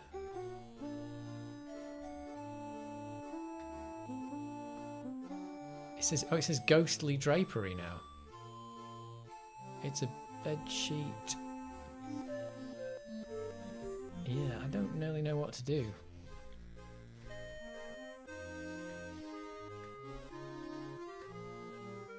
Can I stick the thing to the table?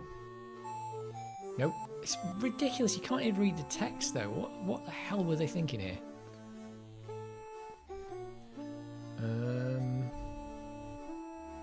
Yeah, I don't really know if there's anything else I can do there.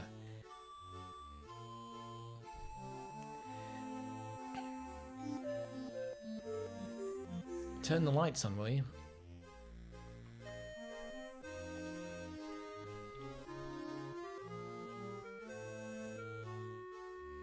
Great move, Jones. Right, this isn't working. I'm going to go back to the other place and let's see if there's anything else there.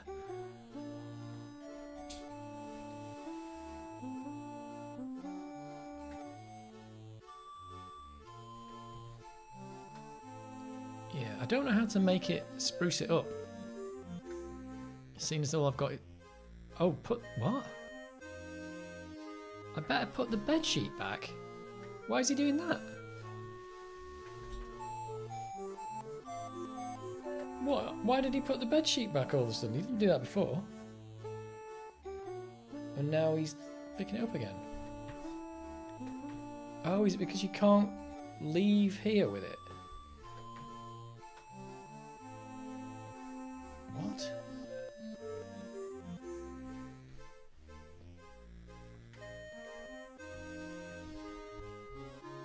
Let's try again. You should find a way to spruce up that costume. But you won't. We can't leave. We can't leave for the other place with it because he puts it back. So what the hell am I supposed to do with it? That's the bit I don't get. Oh, there's a cabinet. What's this? Oh no. Oh, there's a flashlight. Oh god. Why didn't I see that before? Right, I've got a flashlight. It's a flashlight.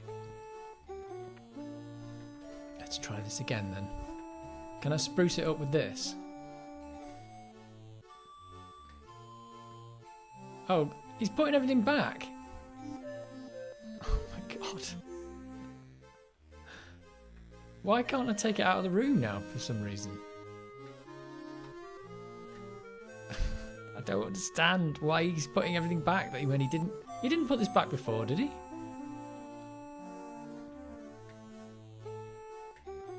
Come on, Les.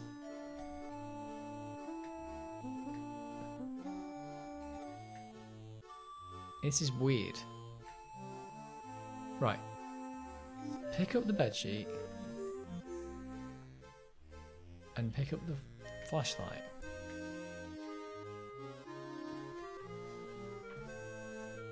Now he puts it back. I'm not quite understanding why he's doing that. I'm sure I walked out of here with this stuff before, didn't I? Or am I making that up?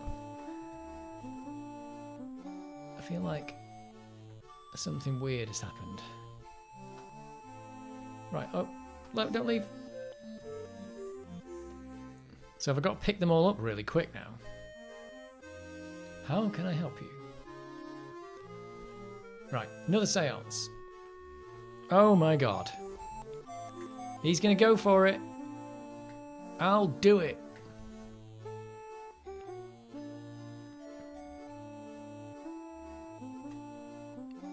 And we will hide your cursor while things happen.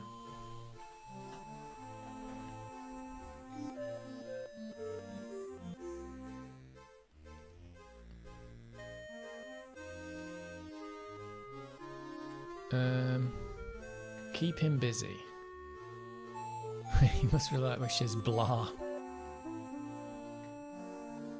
Am I going to have time to pick all this stuff up and do the stuff that I did before? Because I can't do anything right now. Do you still have the key? Yes. Right. Pick up the bedsheet. He's got it. Pick up the flashlight. Blah-de-da. Right. Push the thing. Right. I can't read any of the text now. Alright, let's use the bedsheet, use the mask, and use the flashlight. There we go. It is the presence of Nerb Alcel approaching us. He says, ooh. Is he going to run away without his stone? He's run away!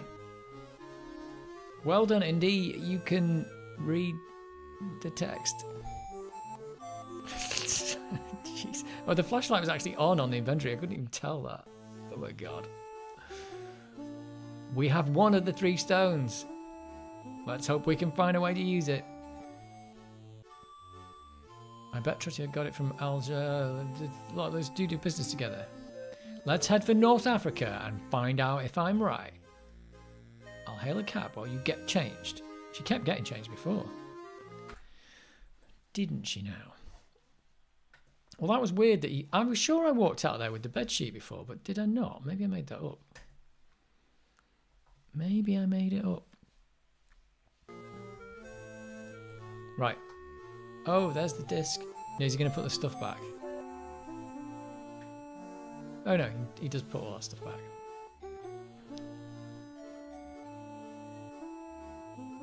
So this disc is the copy protection, isn't it? The disc I've just got. I thought you did too, but now I'm doubting myself. I don't know, I thought I did, but... Odd. But now I can show that to the shopkeeper for no good reason other than he wants to see it. It should have done that there. Maybe they didn't get a license for the music because they're not using any of the music. Weird. Right.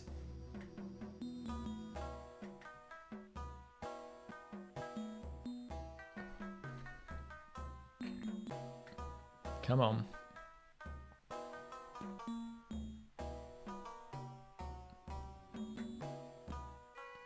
Oh.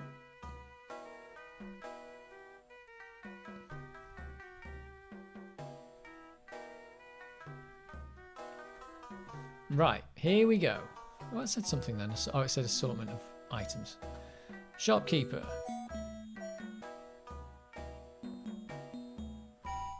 I'm really interested in Atlantis. Well, I need some reason to take you seriously. I've got a stone. It's a copy protection wheel from the start of the game, but the game's cracked. Let's let him take a look, because if you don't trust him, nothing's going to happen. It's a donut. A sunstone. A most stupendous find. Dr. Jones. How do you know who I am? Miss Hapgood. When you're Omar Al-Jabbar, you know these things. You are Al-Jabbar, yes. A lowly dealer in oddities and trinkets. At your service. Well, you are now, showing you the rock. Let's get down to business. What do you know about Atlantis? That's what I've been asking you all along. Somewhere deep in the Atlas Mountains, there's an archaeological dig site. I'm convinced it contains the remains of an Atlantean outpost.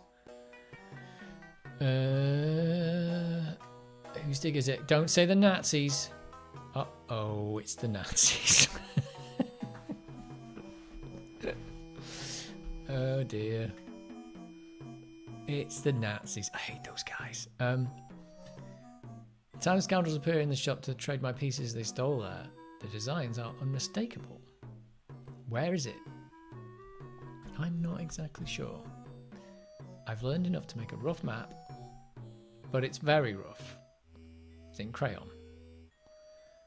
The desert is no place for a civilized man like myself.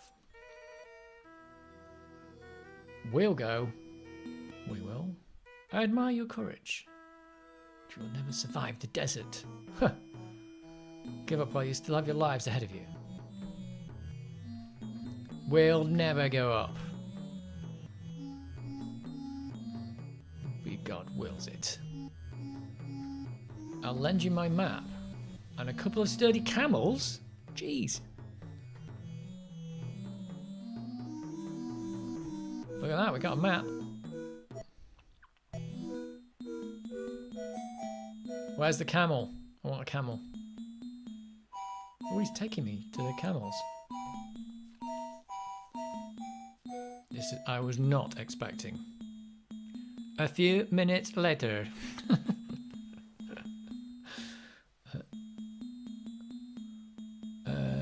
What? What's happened? You still need a ticket. Oh well, working on it. A few hours later. What? Where's the camel? What the hell just happened?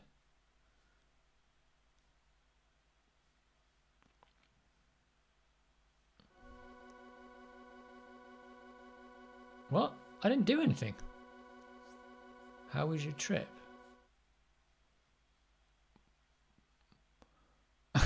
What's this? Okay, except our camels died a mile outside of town. Well, can we eat them? Terrible shame. Those are my last 2 camels. Perhaps I can make amends in some small way. Do you still have that mask I gave you? What is happening now? Why do you ask? I'd like to trade you for it. He didn't want the mask. He didn't even want the mask before. He said it was worthless.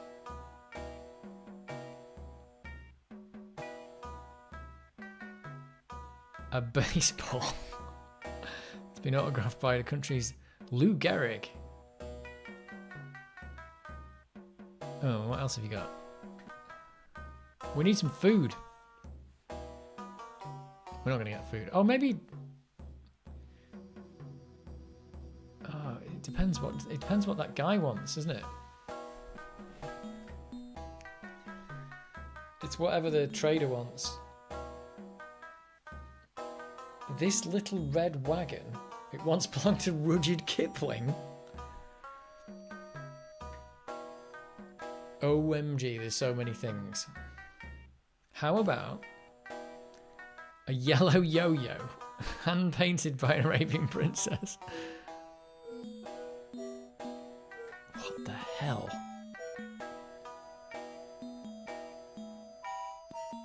Beautiful white cane. Touched by Queen Victoria. Oh, there's so many things.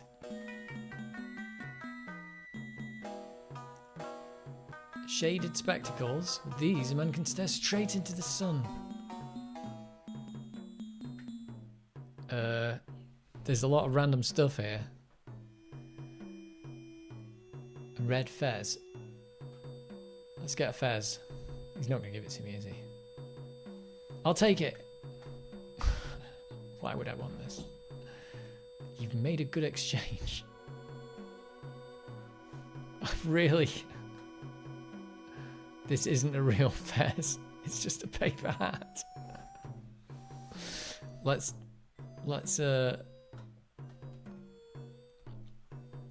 see if I can trade the hat back. Trade my fez for something else. This is ridiculous.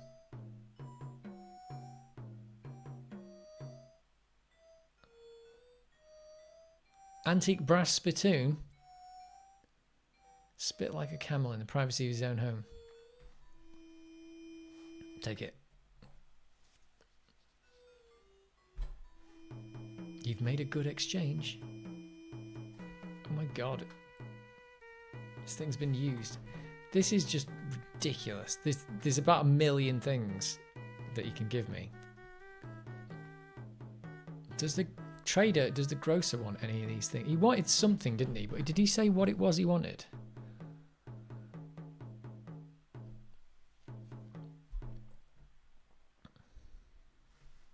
Squab offer. With your terrible text. Brass spittoon. It'll give you the Atlantean sunstone.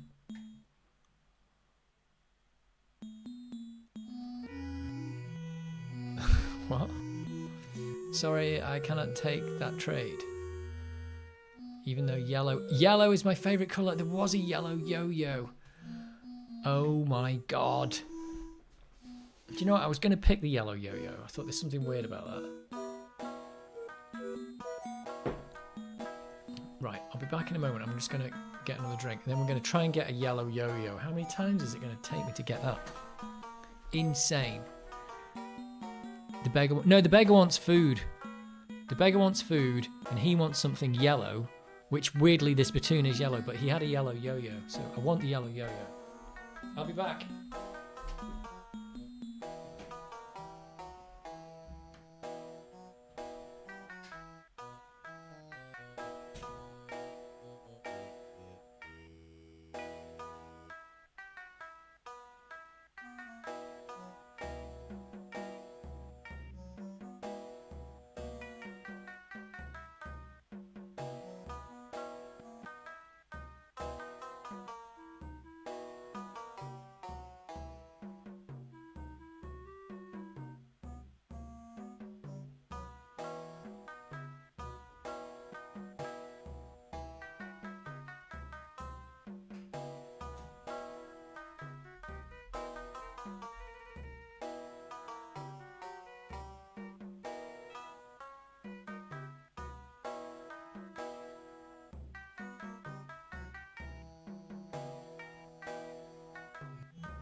Right, let's get a yellow yo-yo.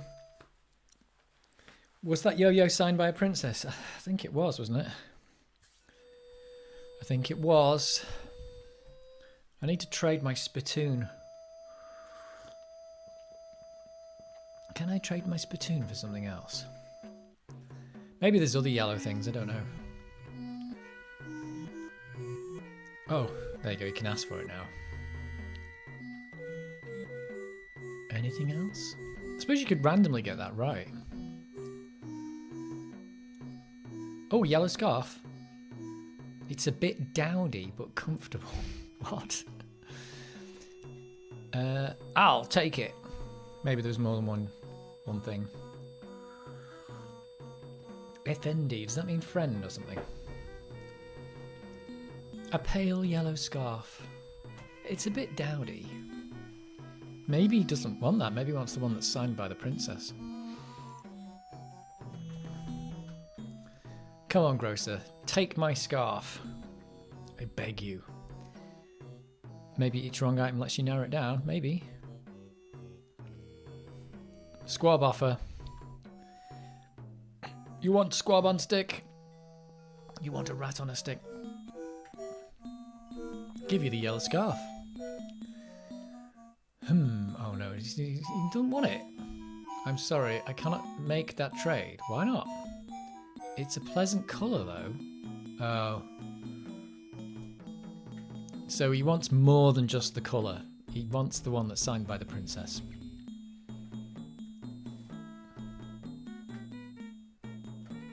God damn him. These picky people. Take the goddamn scarf.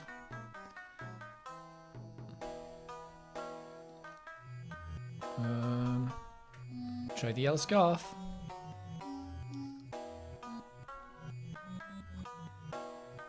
Something yellow.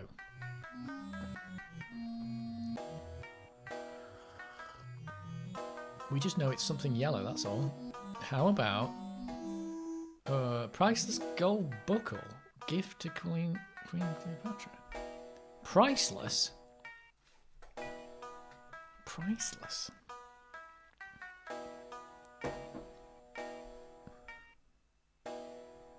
There's a lot of junk items in this. A gold buckle. This isn't gold. Well, let's see if he wants it. I was going to say a gold buckle would be pretty useless. He'll trade it for a dowdy scarf. I was going to say it's ridiculous. A gold buckle would just break. Yes. Squab offer. I'm listening.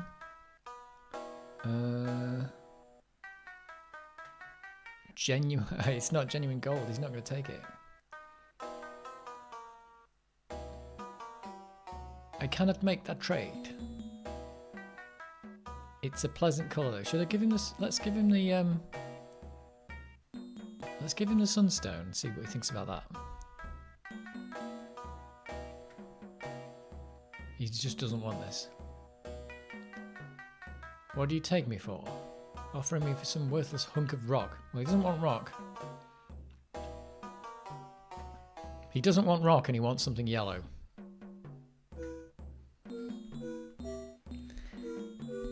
Now I'm curious about what princess would have signed the yo-yo. I don't know. What kind of a princess signs a yo-yo? We don't know. We just know it's got to be yellow and not a rock. Or not worthless. Have we got to give him something that's wrong? How about... Ah, here we go. Yellow yo-yo. Hand painted by an Arabian princess. Here we go. Surely the guy wants a yo-yo. They're the best things ever invented. Right? The string's all tangled. Oh my god.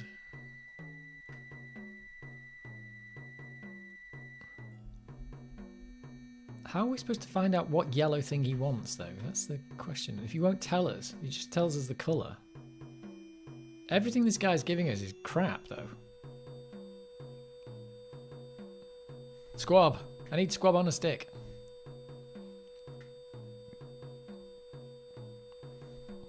Brand new yo-yo. It's not brand new. Uh-oh. Oh, this will make the perfect gift for my birthday, my son. And it's so colour coordinated. You have a squab. Yeah. I was going to pick that yo-yo right at the start because it just sounded good. I wish I'd just picked it. I wonder if I would have just been allowed to get that right or if it changes. Here we go. Squab on a stick. It looks like a barbecued pigeon. Can I just eat it?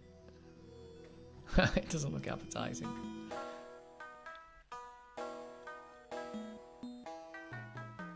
Is it a pigeon on a stick? Is that what you're saying?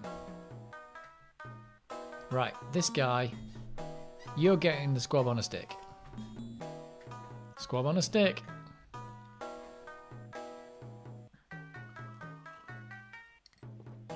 Squab on a stick. Thank you. Here's your free gift. Is it a ticket? It's a balloon ticket. It's a one-day pass to Kareem's sightseeing tours. Nice. Let's go. We got the map. I like free stuff. Well, I've got some old gum.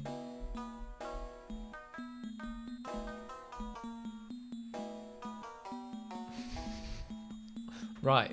Can I just talk to him? Give him the ticket? If you have a ticket, you see the sights. If not, you don't. Okay. Well. Ticket. Balloon Man. A valuable all-day pass. Today, the skies are yours. Oh, okay. Am I allowed to just go in the balloon now?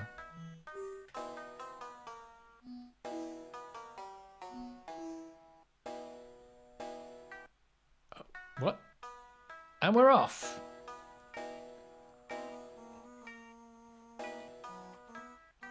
Oh, is this why we needed the Is this why we needed this? Why we needed the knife? There you go. We're free. Oh my word! What the hell is this? What? Oh my word! I can steer the balloon. Right.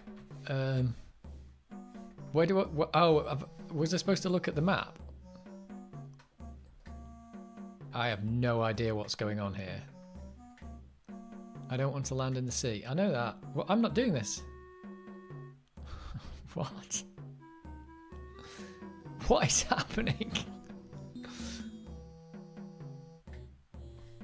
Am I actually... How is this thing being said? I'm clicking, but nothing's happening. Do I have to vent hydrogen?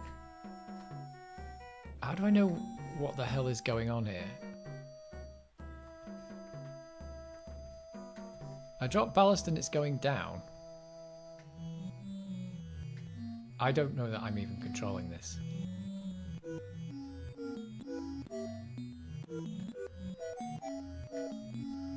What's this? Nomad camp.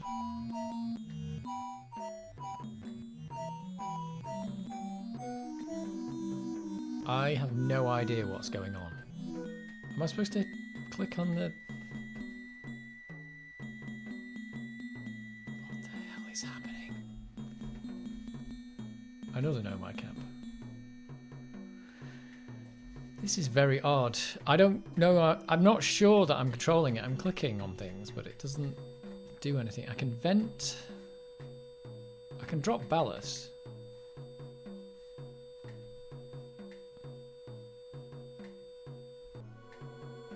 I don't think I'm doing anything here. I have no idea what's happening. What's happening? Drop ballast. Doesn't that make me go up?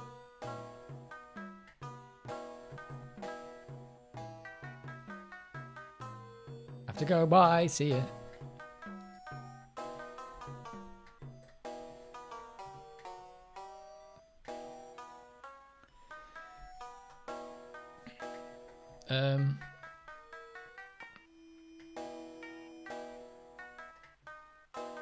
I wish I knew what was happening here. So he just says, I don't want to land in the sea. And then...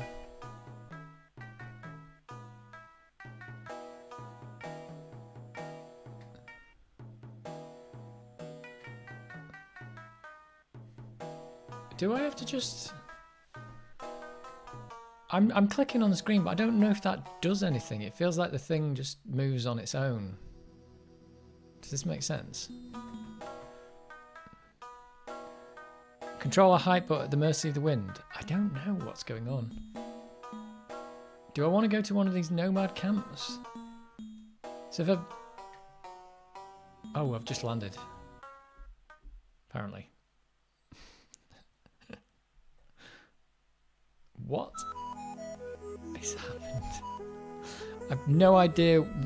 Oh, was that wasn't the... so that was the wind direction at the bottom, was it?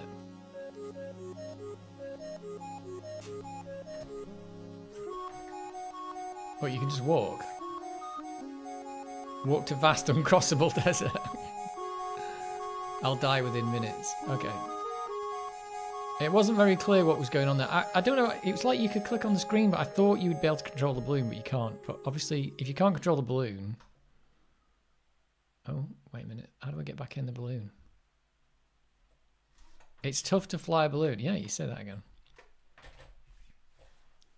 Try spiraling in counterclockwise. What?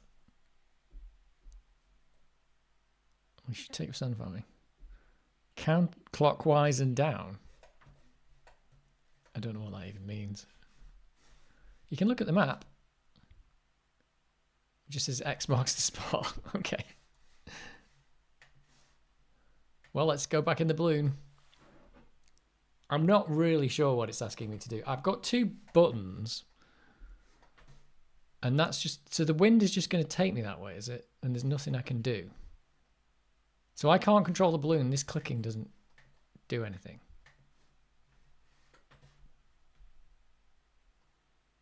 Do I just have to wait for it to go over something? Is it like random?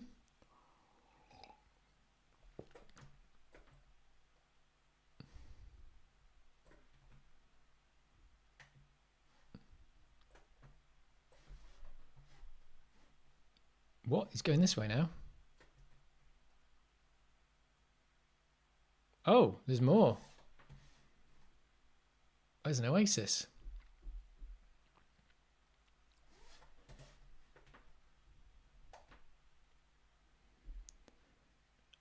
One button turns clockwise, the other one turns anti-clockwise. Is that true?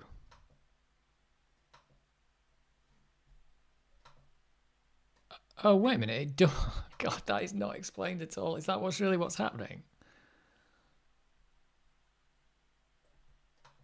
So that isn't the wind direction. That's my...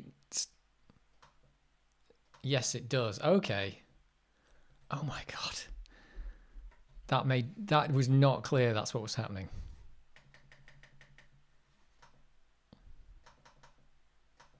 It's quite sluggish as well.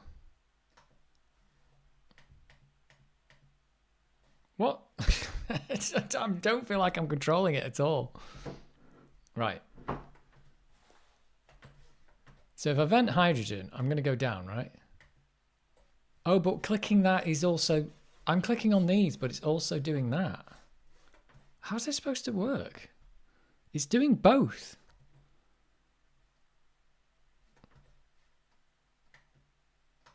Oh, no, wait a minute. So vent hydrogen and drop ballast are steering? What? That doesn't make any sense. This whole thing doesn't make any sense at all. So left and right click I've got nothing to do with... Yeah, vent hydrogen and drop ballast are steering. They're not going up and down. What? If you go anti-clockwise, it lowers. Yeah. Does this? Am I reading this wrong? Why does this steering? I don't get it. It's just chucked me into this anyway, and I'm supposed to somehow understand that.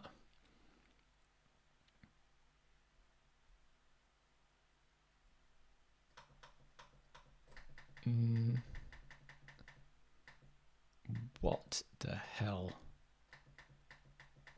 So I've got to keep clicking like that. It's really odd. It's just so odd. It doesn't make any sense.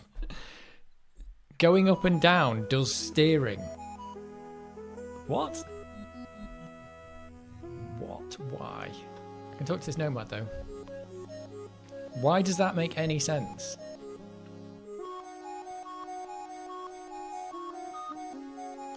Hello there. I don't even know if this is where I'm supposed to go.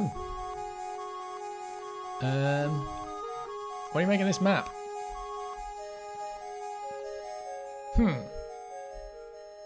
This X is considerably to the east. Okay. Thanks for the information. Right. That's all I need to know. Yeah, it's a bit weird. They just chucked you in that and just not told you what the controls are. But it turns out it was left and right click, which is steering. But it's also going up and down. But it's also steering. Why does that make any sense? It's east anyway.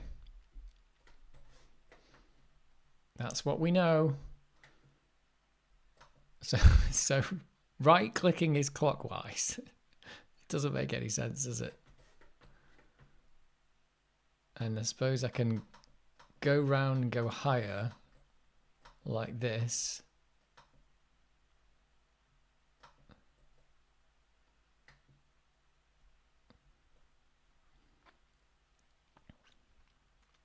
Weird.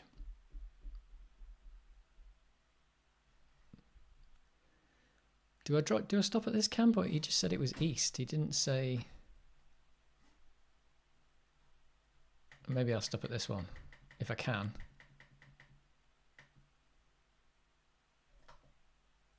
Oh, this is really. This is quite. Oh my god! Did I just land in the middle of nowhere? Yep. This is really stupid.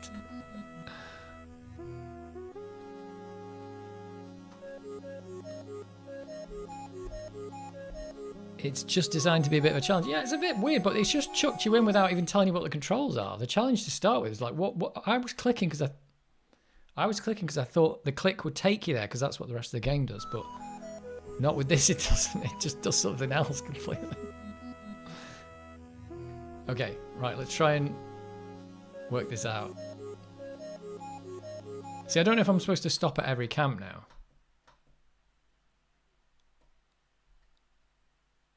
Which is possible. But this is, oh, this is really annoying. This is really annoying. Because to go down, you've got to go in a spiral in a certain way. This is like the worst bit of the game so far.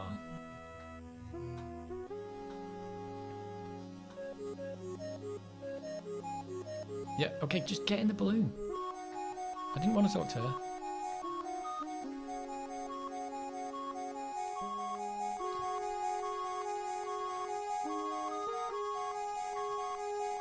Yeah, I just don't know if I'm supposed to land everywhere now and get new directions.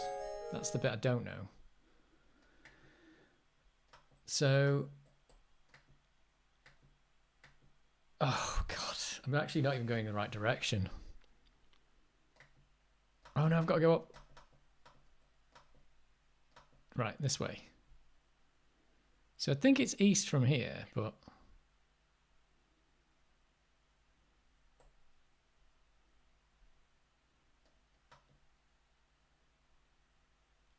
Yeah, this is not good. There's no real way of knowing what height you're actually at. You just kind of have to guess. No, no. No, that's just rubbish. You don't know how high up you are. No, that's it. I've gone the wrong way now. I just want to land there. It's nearly impossible. So I've got to go really far past it. Like, there's no way of knowing how many clicks it's going to be to get you down to the ground. This was some terrible game design. Unfortunately. But I don't know if again, and I don't even really know if I'm supposed to be doing this. So it's just taking me ages to get it. Is he just going to tell me to go east?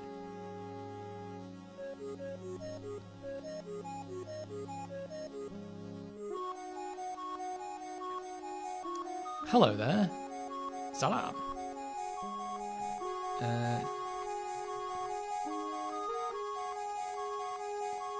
Does he say the X is south? Okay, so I do have to just keep landing until it tells me where to go.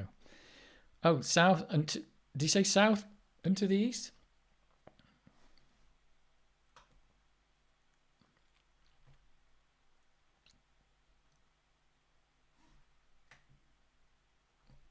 I thought he was just going to say south. Is a little to the south and to the east. Okay, it's like... Okay. Right, let's just see if I can get this thing to go in the right direction.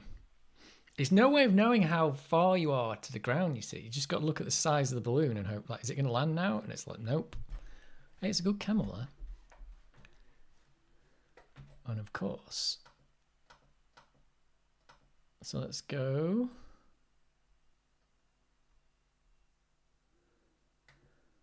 Let's go this way. Uh-oh.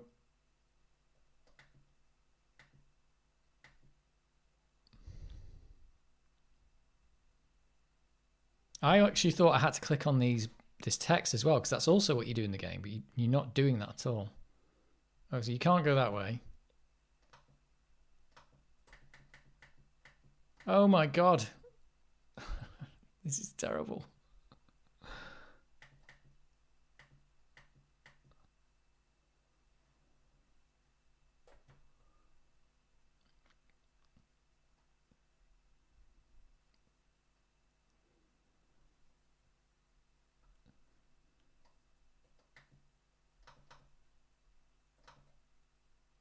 So I'll go east from here. Oh god, this is really stupid. The fact that I've got to go up to turn just doesn't make any sense at all. Like, what is he doing? I'm not even on the screen. Look, he's going back the other way now. I'm not doing that. Right, let's try this. I'll try go this way and then south. It's just nonsense. Yeah, and they just totally changed the controls on me, so I was just guessing for half of it. Right, let's go this way. And I need to go south again after this. Unless it's going to stop me again. Nope, can't go that way either.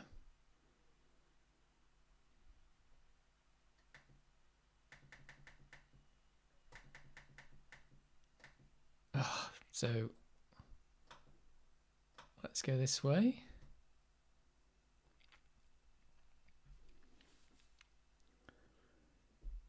Happy New Year. Oh, it's Gadget UK.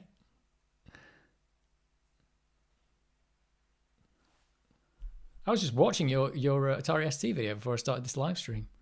What the... Okay. So it's not going to let me go anywhere I actually want to go. So have I got to go north, maybe?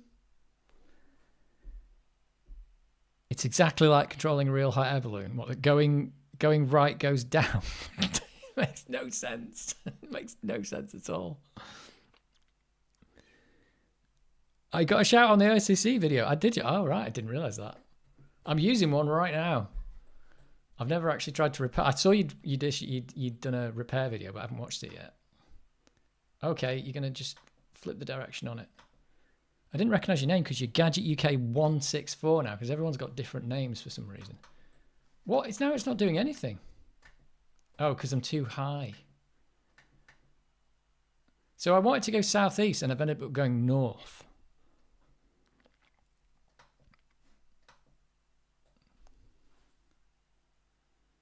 Let's see if it'll let me go east from here. Is this just... What the hell is going on here? It won't actually let me go in any of these directions that I want to go. What is happening? This game was alright until this bit. Oh, I can go this way now. Right, okay. So it's a maze, but they haven't told you it's a maze, and they didn't tell you the controls. So I can't remember how many you've got to go south now. I should probably stop at one of these camps. Nope. I can't go there. So... No, I didn't want to go that way. So turning round is putting me at the edge. This is absolutely horrific. I don't want to be there. I don't want to be there. I want to be this way. So... Yeah, because if turning round puts you on the edge of the screen, then it just turns you around again, like that. So, Jesus, I'm actually just going the wrong way now. So all I wanted to do is go southeast, and I can't. Well, let's just see if I can stop at this camp, can I? I can't stop at this camp because I'm... Can I? No, I'm going to stop in the mountain. Oh my God, it's bloody awful. This is truly awful, this bit.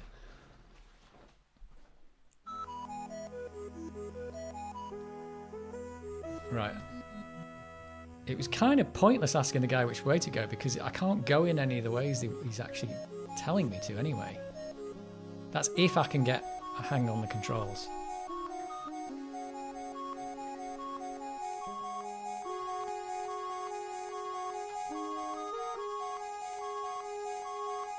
Oh, I don't want to talk to you. I want to just go in the balloon. Please, use the balloon. I think she's like 2 pixels next to the balloon. Come on. Walk. Use balloon. That's it. You've got to click below the balloon for some reason. It's annoying that the wind seems to stop you going south. You must have got further east. Yeah, I don't know. I'd just be happy to just do anything now. Oh, now it's landed again because I went right. I went anti-clockwise and that takes me down. I've got to click the other button. Who thought this was a good idea? Oh yeah, it's weird you got to click below the balloon to get in the balloon. This is... Wasn't there a shit bit in Monkey Island or whatever it was? What was the shit bit? And we thought that was bad. This is terrible. I'm going north. I'm actually going north. And I wanted to go south. No, don't do that. So it's just terrific. So I've got to go up and right to go up and down. Playtested. This probably was playtested. I don't know if this was playtested. I could be here for some time. Because I can't even land on the camps to tell me where to go. And then when I did get on one. Like, so if I go up like that, and then I've got to get in the wrong place, and then go down, and then hope you... No. It's weird. Look, I've got to go the wrong... I can't do it. I actually can't do it. Right, this way. And then... No, that doesn't work. No, can't do it.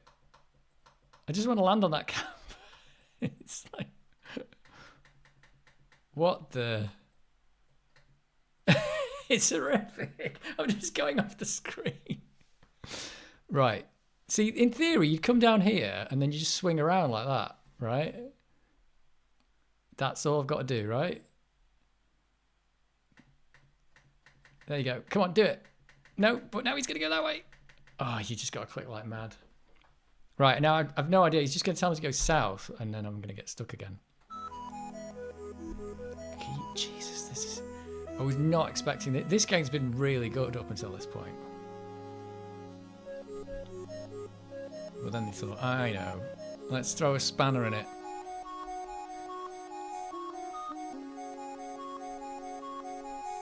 Right.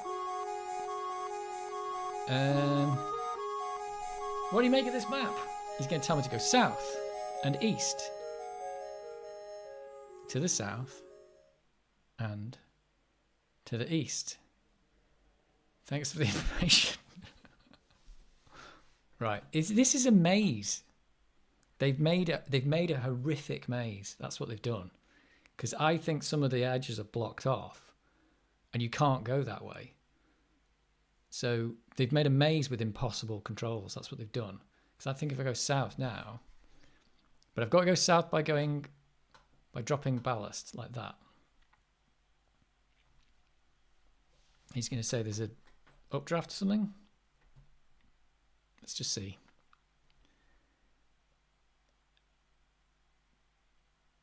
No, he did it. And well, let's just leave him going south. And then let's see if we'll go east. I'm just imagining people in camp watching balloons spiraling around wildly far. I don't know who thought this was a good idea, that we'll make it so that up and down are also the left and right. Okay, there must be an updraft here. And then it just puts you in a random direction. So let's go west and south. Maybe. You also have to be careful because you reach the limit of up. You will also... You can't go up anymore. So you can't turn because you're up at the top. It's just like, what? It just doesn't make any sense at all. Right, can I go south? Nope. So let's go west here and let's go south from there. Yeah, it's like, I feel like this, I can't go this way either. So now I'm going north.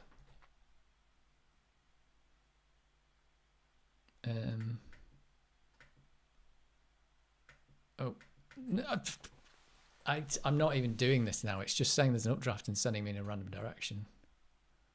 I'm back where I started. Yeah, I know there's an updraft there, but I don't want to be in it. I am actually clicking the button, but it's not letting me. It's basically when you hit this updraft, you've been put in a random direction. Right, there we go. So if you get stuck on one of those edges, you're screwed. You're absolutely screwed. So let's just go east as far as I can go. But I don't even know if I've got to get a pencil and paper out here, because this is also a maze. I'm pretty sure this is a maze. There's going to be one space where I can get through somewhere. Unless I have to go through lower. But again, none of this has been explained, so I'm totally guessing. You have to approach the area you want. You have to approach land your area you want at the side, and then you're at southwest at that point. Click to make them go down. Right. It's easier said than done. Is that the directions that are points on the compass? So if you press up, you are moving the balloon towards the north, but you might have to turn around to get there first. That's the way I want to go on this one. I'll have a go myself. Played this as a kid. This would have broken me. Yeah. I don't know. It feels like in these adventure games, when they do this isn't something you really are interested in.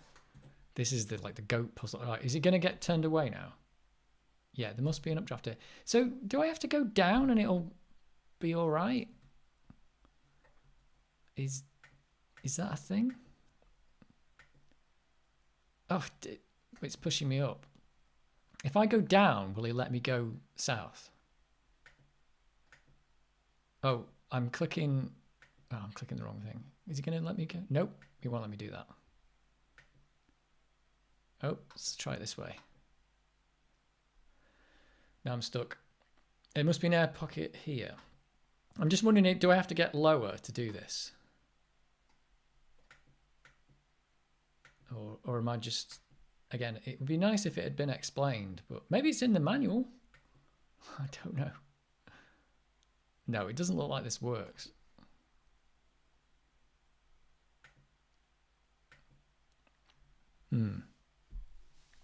I don't remember it being this hard. Bottom right, Dave, that's the way. Yeah, but I can't go to the bottom right. It won't let me go that way. That's my problem. It won't let me go that way. I'm trying to go at the bottom right, but he keeps saying there's an updraft. So I'm ending up going west. Like, if I go south here, there must be an updraft here.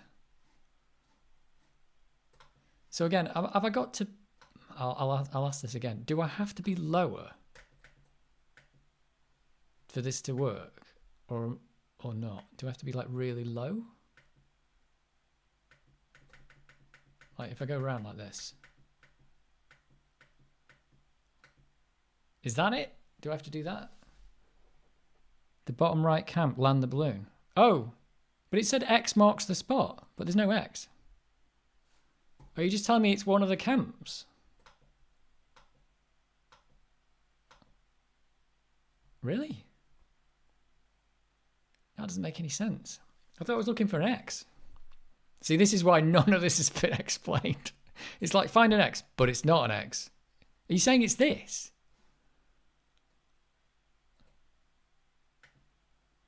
Oh no, I didn't want to go that way. I'm clicking the wrong buttons.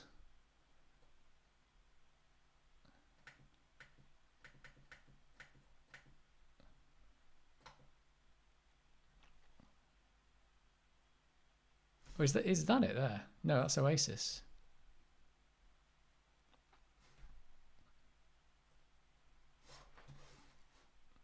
It's just... But it's not in a nomad camp, is it?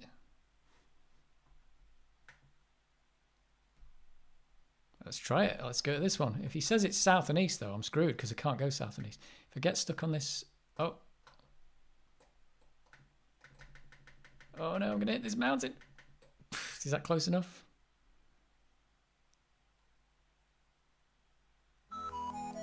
It is. Stay here and guard the balloon. I thought this was a maze, though. Is it not a maze? Like I said, any kind of help here would have been good rather than just chucking me in. Right. What are you making this map?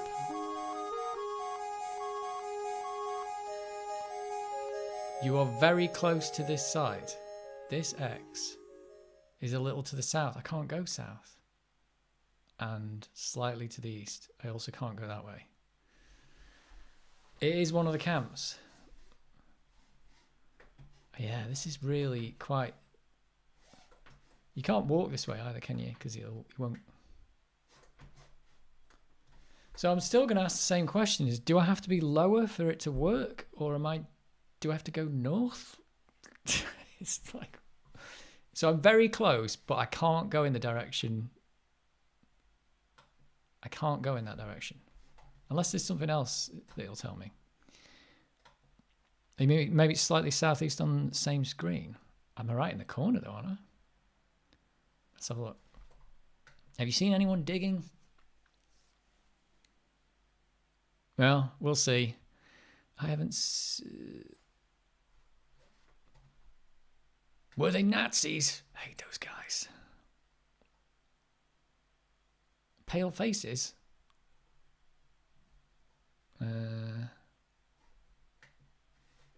Well, I feel like I'm being done in by the balloon mechanics.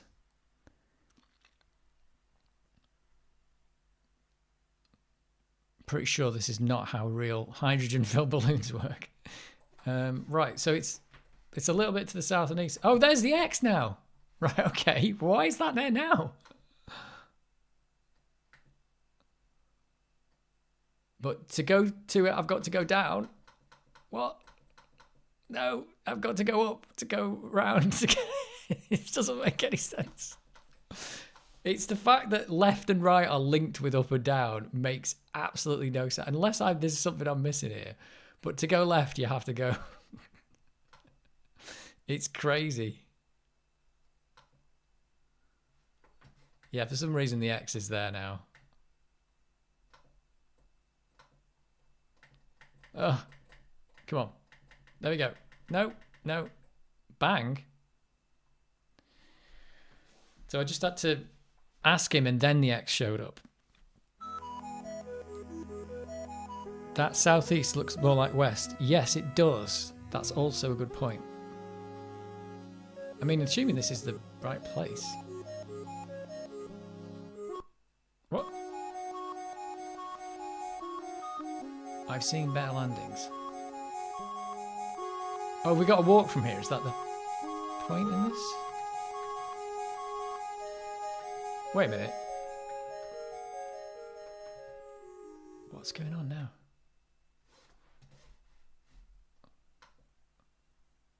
I don't understand at all. Yeah, the south and east was west.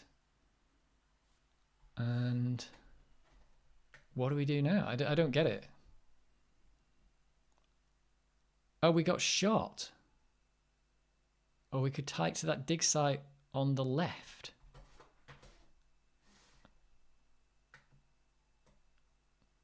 Is that the left of my screen? Here. This would be west, right? This just doesn't make any sense. Okay, so it wasn't south and east at all. That's the problem. That explains why I couldn't get there. That is nonsense. What the hell? Did every single camp just say south and east? Was it a joke? Was that what it was? It was a joke. It was like every one of them just said south and east.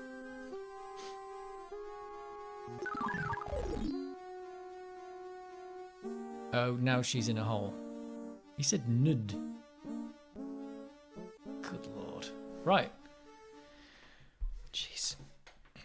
I'm gonna save this game as south and east because I never want to do that balloon bit ever again.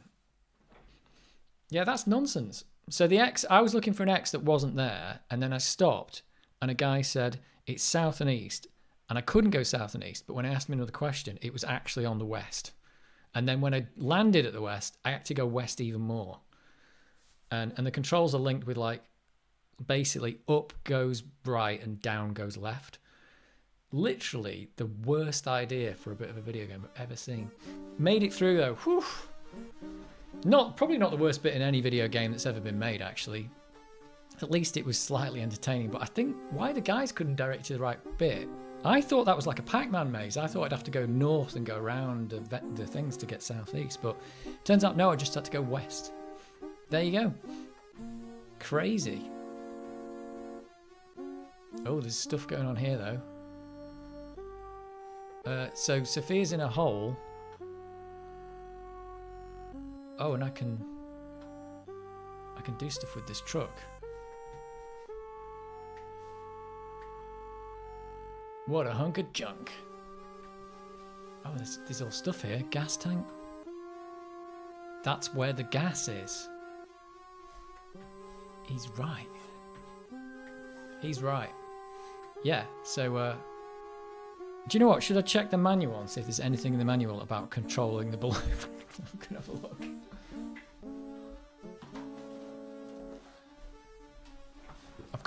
I've got the manual here.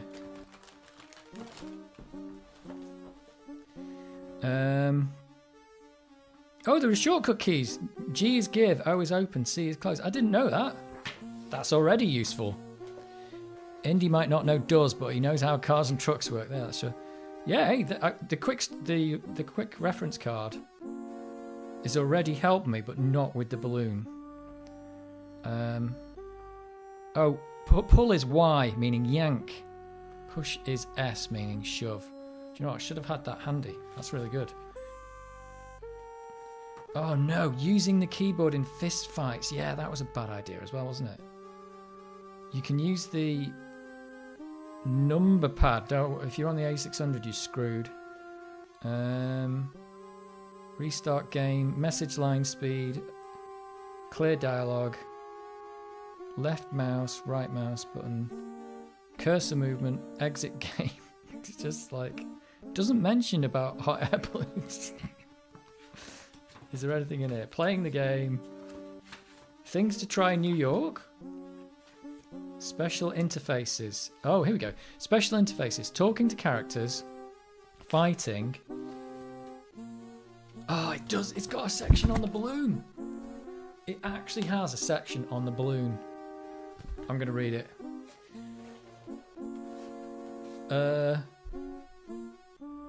When you're flying the balloon, you'll have to contend with prevailing winds, altitude. The weather vane in the lower right corner of the screen indicates your current heading. Up and downwards. Oh, up and down drafts can also affect the course of your flight. Use the cursor to identify points of interest at which you might want to land. Use the on-screen verbs or the right and left mouse joystick buttons to control the balloon's altitude to ascend, drop ballast to descend, open the vents. To land at a point of interest, maneuver the balloon over the site and keep venting hydrogen until you're back on the ground. That is easier said than done. That is easier said than done. There you go. The balloon is in the manual and it's pretty much, still pretty much useless. So you were supposed to know that as soon as that started, go, quick, get the manual out, it's the balloon. It did actually say automobile in there as well, and we haven't driven an automobile.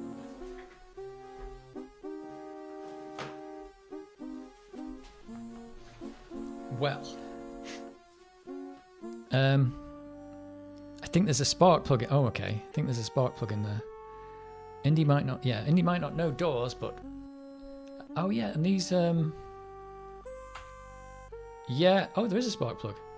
I'm just trying out the keyboard shortcuts that I've just discovered. Where's that spark plug gone? Pick up. Where is it gone? I saw it there. Spark plug. It's down here somewhere. It won't come out. Let's pull it. It's Y for yank. Oh, keyboard shortcuts. I wish I'd have read that before. Can I look at it? There's a plug missing. Okay. Well, there's a spark plug in there, but it won't let me have it. It won't come out. Oh, the game screen shrunk. Sorry, I was reading the manual. It's not going to help you much anyway, because I think that little yellow, you probably can't see it, but I think that little yellow pixel is the spark plug. Well, let's come back for the spark plug, but I don't think it won't let me have it at the moment. It's already open. Engine. Oh, the engine's missing a spark plug and a distributor cap. Do I need to repair the engine or unrepair it?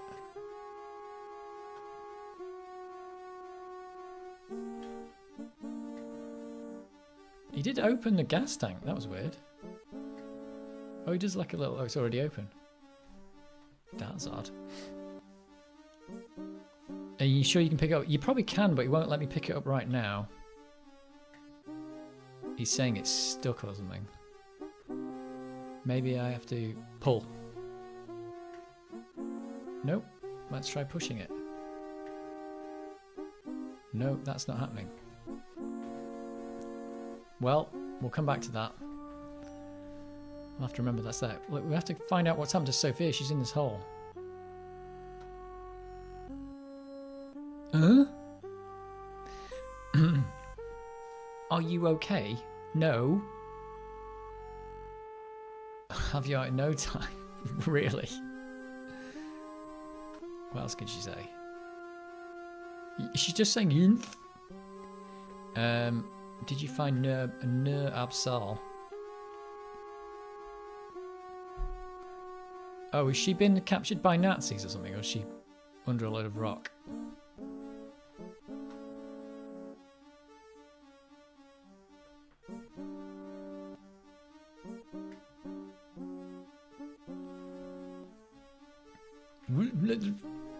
I think she's been captured by Nazis. What else have we got? Ladders. Well, we'll come back for the spark plug. He won't let me have it at the moment.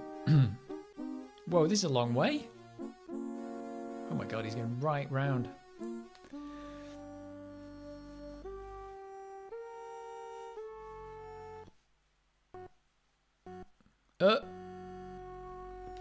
Flash warning. What is happening here?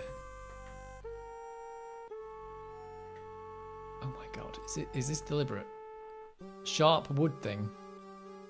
Touch sharp wood thing. It feels like a sharp stick of wood. It's a spear. I've got a spear. Oh, it's a ship rib. It's not a spear. A particularly sharp ship rib. Yeah. Yeah, it's had another bit where the screen was quite dim, but also it dimmed the metal cap. It also dimmed the text as well. Touch metal thing. It feels like a portable generator. Oh. That's weird. Pick up. Hang on. What's... It feels like a portable generator. Well, if it's portable, I can pick it up, right? No, I can't.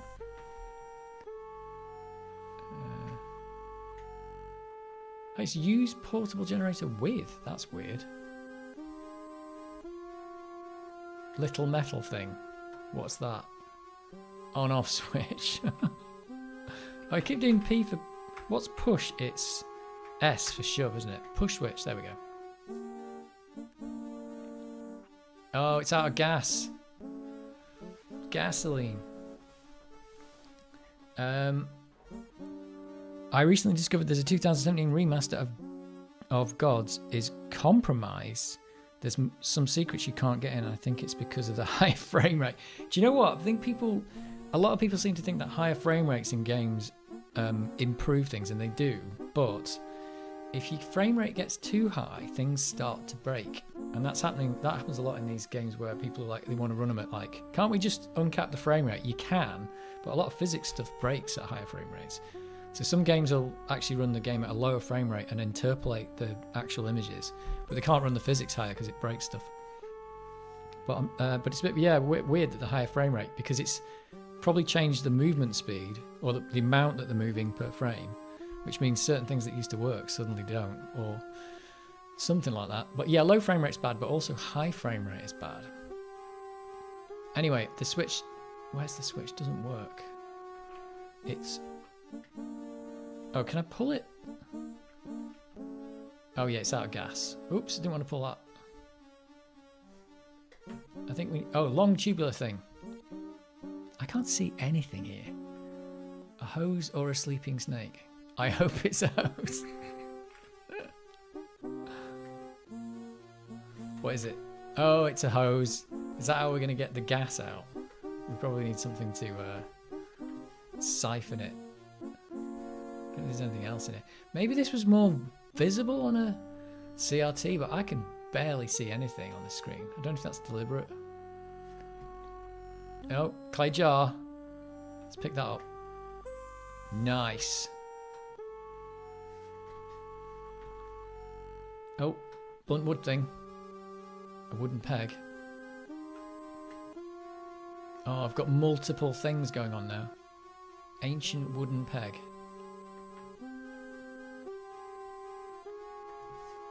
I don't know if there's anything else in here. I am literally in the dark. Can you see anything on the... you can see something, I think. There's a wall. Let's look at that. It feels like a wall. That's good. Let's push it. Oh, I didn't want to pick it up. What's push? It's S for shove. I like these new keyboard shortcuts I found out about. Right. Let's see if we can siphon off the gas. It is always that dark. Okay. It lines up once you get the back. Yeah, I just wondered if it's like meant to be slightly visible. It was slightly visible, but I'm just wondering if it, you know, sometimes you wonder, like, is it because you're putting it through a upscaler and it's making it a bit darker than it should be? You never know. The people who made the graphics, maybe they just had the monitors not calibrated properly and they're like, this will be fine. It'll be dim, but people will be able to see what's going on. Right, let's see if we can siphon some fuel. Can I use the hose with the clay jar? Nope. Let's see if I can... Let's see if I can use it with the gas tank. Aha! Aha! Oh, is there a hose and end of hose? There we go. Look.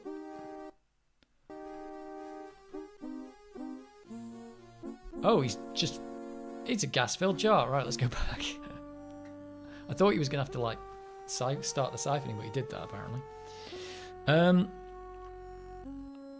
It lines up once you bring back the fuel. Oh, spoilers. Maybe it's my screen or YouTube crushing the dark areas, but can see almost nothing. Yeah, it's pretty much the same for me. So, yeah, I think you're looking at something very similar. I'm streaming at like 7 kilobits per second, so it's pretty. It's not going to crush it too much, but yeah. Right. Where's the portable generator gone?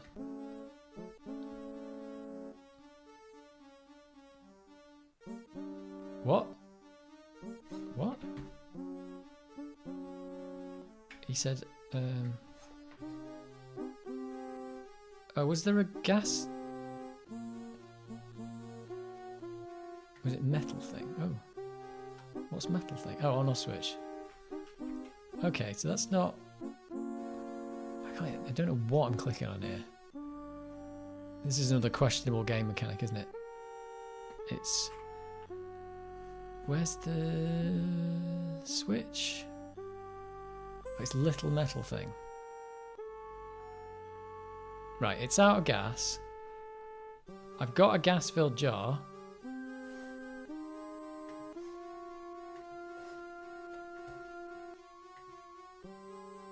I don't think that will do any good, but I thought you said... Oh, do I have to, like, look at it first?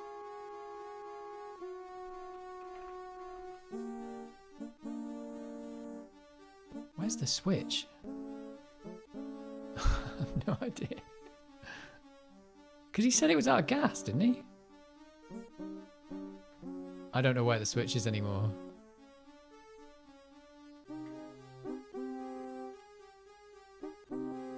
Right, maybe it's out of gas. Do we have to use that with the switch? That doesn't make any sense.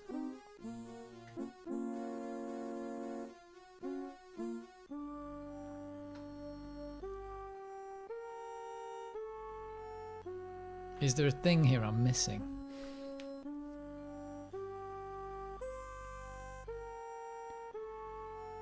What's clever about the terrible lighting here? Over a minute or two, it does get a few percentage brighter. I think it did get a little bit brighter at the start. Yeah, it was really dark, and then it got a little bit brighter. But I don't know if it's doing that much anything.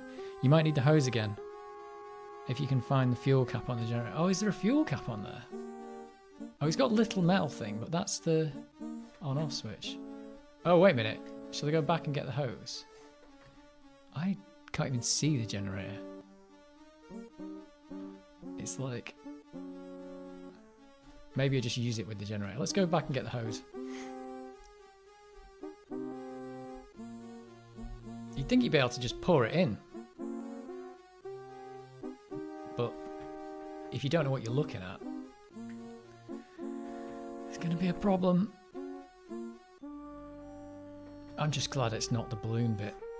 That's all I can say. Oh, I don't want to pick up the end of the hose. I want to pick up the hose. Oh, that's alright. He picked it up anyway.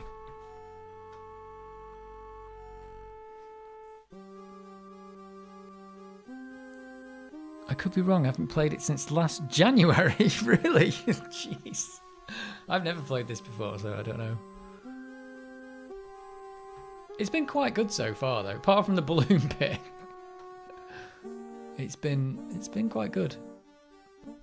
The balloon bit was questionable, though. Right, that won't do any good. Can I just use it with the gas-filled jar? No.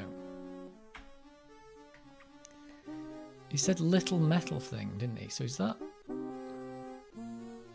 It'd be nice if I could see anything.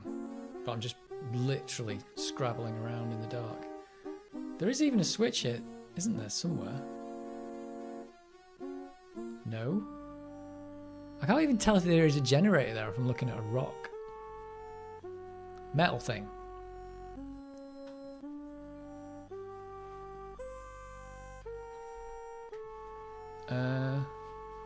Use hose with... It did get brighter then, didn't it? Is there actually a cap on this or not?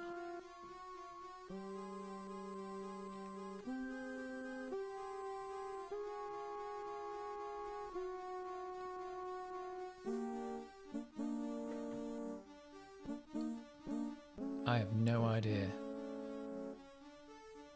Oh, there it is. Metal cap. Oh my god. It looks like I'm pointing at a rock. Jesus. Right. Did I...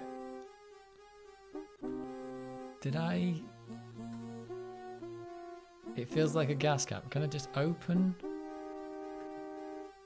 Okay, now it's open. Thank you. You'd think, though, you'd be able to just pour it in, because that's how it would work. Oh, did it say filler pipe? There you go. There you go. You don't need the hose. That would make sense, because you don't need a hose to fill something. It would be weird.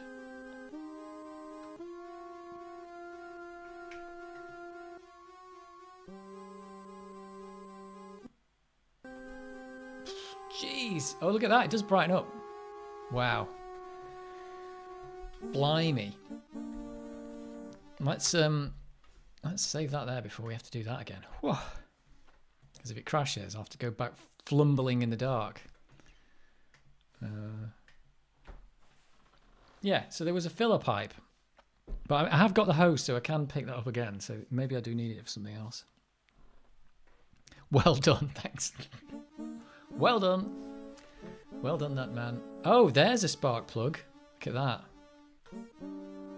It's a spark plug. Oh, better turn it off first. Okay. Look at that, I can see the buttons now. Oh. Oh, so if I do that, I'm in the dark. So I could... Oh dear, that's not good, is it? So I can steal the spark plug from this, which the truck did need one.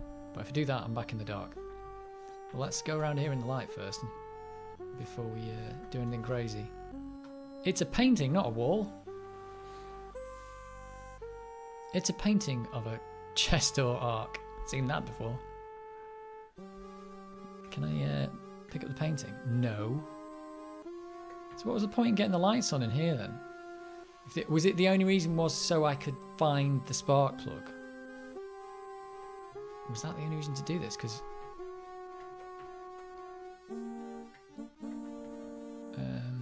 or was it just so I could do anything down here? Crumbling wall. It's a crumbling wall. So it's S for shove. I can't move it. Let's use this thing on it. Spare rib. Oh, is that working? There's a mural behind this crumbling rock. A map of the island of Crete. I read about that in the Lost Alligator. Is this one of the stones? Can I...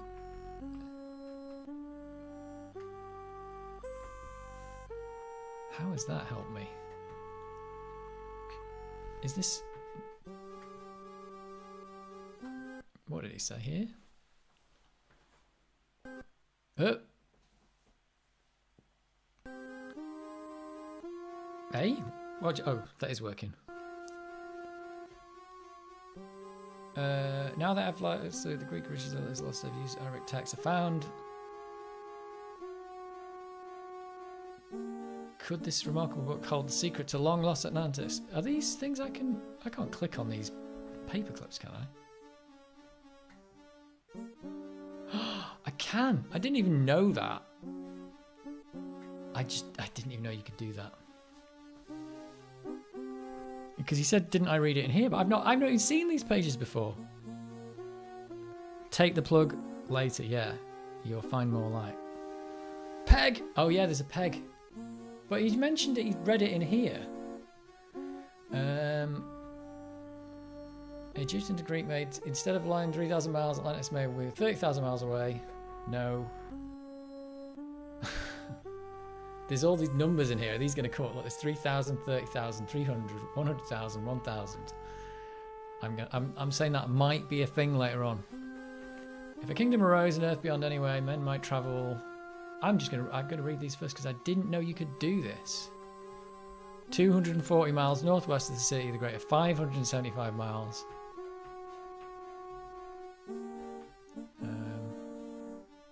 A world stone was required.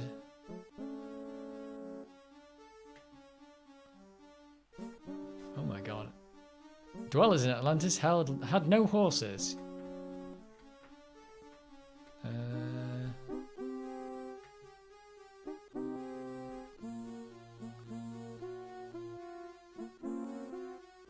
Alright, so this is a thing. I didn't know you could do that. It was explain how to set the sun, moon, earth stones, yeah, to open the doors to Atlantis. Yeah, it looks like there was lots of clues in there. You reckon use the peg on this. Why would you want to put the peg in the hole that you've just made the hole in? Peg in hole. There's a wooden peg inserted the hole in the map. I don't think that makes any sense why I would want to do that. At least it's reduced my inventory though. It let me keep the balloon ticket. I'm gonna. Should I steal the spark plug now?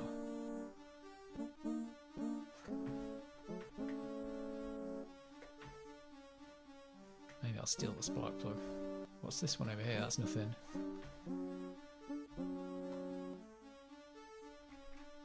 It's an on-off button.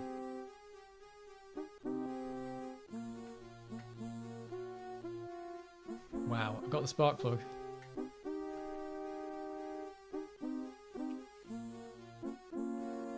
Oh. Those bits of text you just read. Use the stone with the hole. What? Why? That? Oh. Why would I want to do that though? This stone, the sunstone. Can I still do that even though it's dark? It just says wood thing now. It's the wooden peg. Can I do this in the dark? Oh, no. Use sunstone with wood thing. He's not even doing it.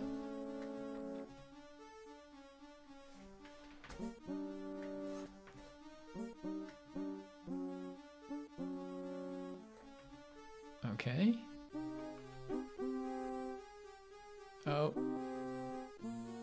Ah, where's the button now?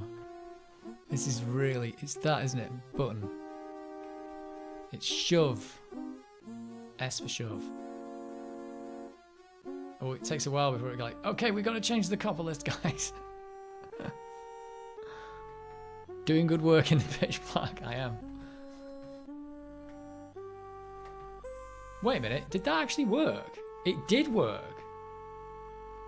That actually works in the dark, but he didn't say it worked. Well, he might... Oh, do you know what's happened? He said something, but when it darkens the screen, it darkens the text. You can't read it. Is this going to be... This is now the copy protection screen. OMG. Right. So we have no idea what to set this to. Oh. Oh. I just randomly pressed it. It didn't do anything. Well, the good news is it might do something. Darkness. You only have 4 choices. Oh yeah, okay. Well, it wasn't darkness. Setting sun? Does it get... If it gets multiple rings, there'd be like loads of choices. That didn't do anything. Well, if there's only 4 choices, we are going to try them all. Oh, what's that one? Just a full sunlight. Look, it's click. Oh, there we go. Is that all I did? Rescue the girl? Jeez. I thought she'd been captured by Nazis.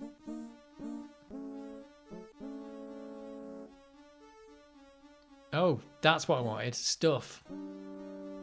What's she going to give me? Something really weird. A distributor cap. It fell on my head when I sank into the hole. Well, that's missing from the vehicle. Oh, what's this? An amber fish. What? It's an amber fish on a string. I suppose you come up with something more interesting.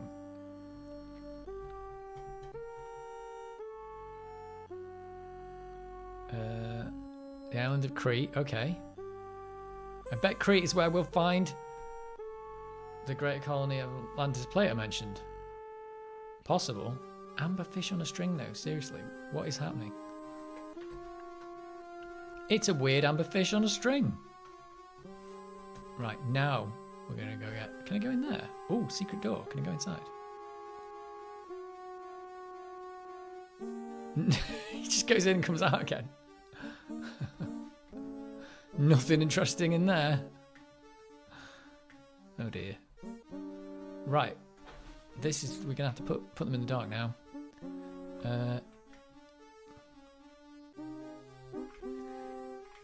Let's pick up the... Where's the spark plug? There it is. Okay. Let's get the hell out of here. This is like epic live streaming. Oh, the text is actually working there. Oh. He's going to do that for me in the dark, is he? I hope so, because I'm not going to be able to do it. It's epic live streaming. It's like, here you go, guys. Here's 30 minutes of black screen. Watch me play this.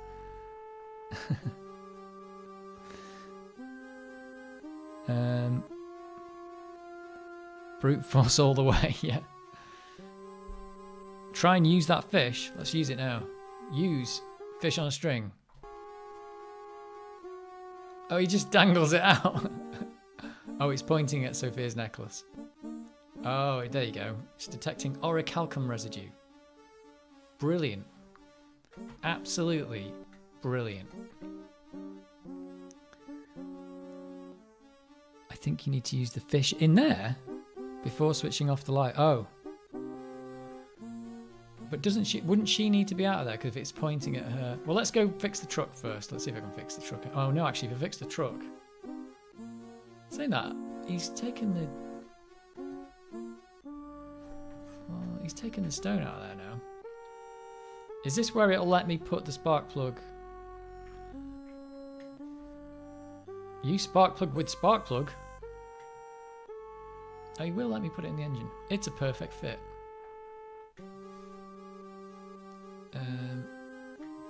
Oh, no. Let's use it with... Where's engine? There it is. It fits!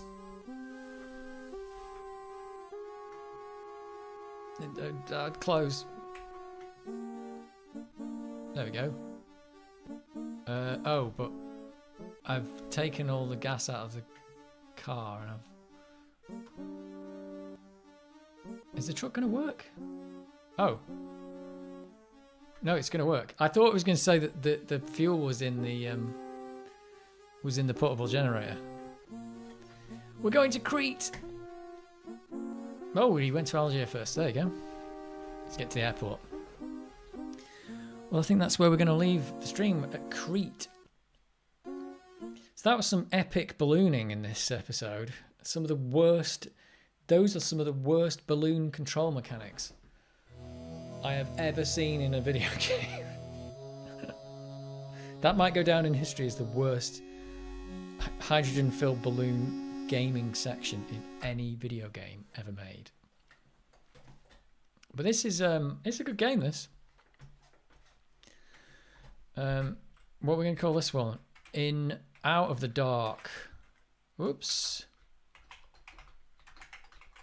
There we go. Finally out of the dark.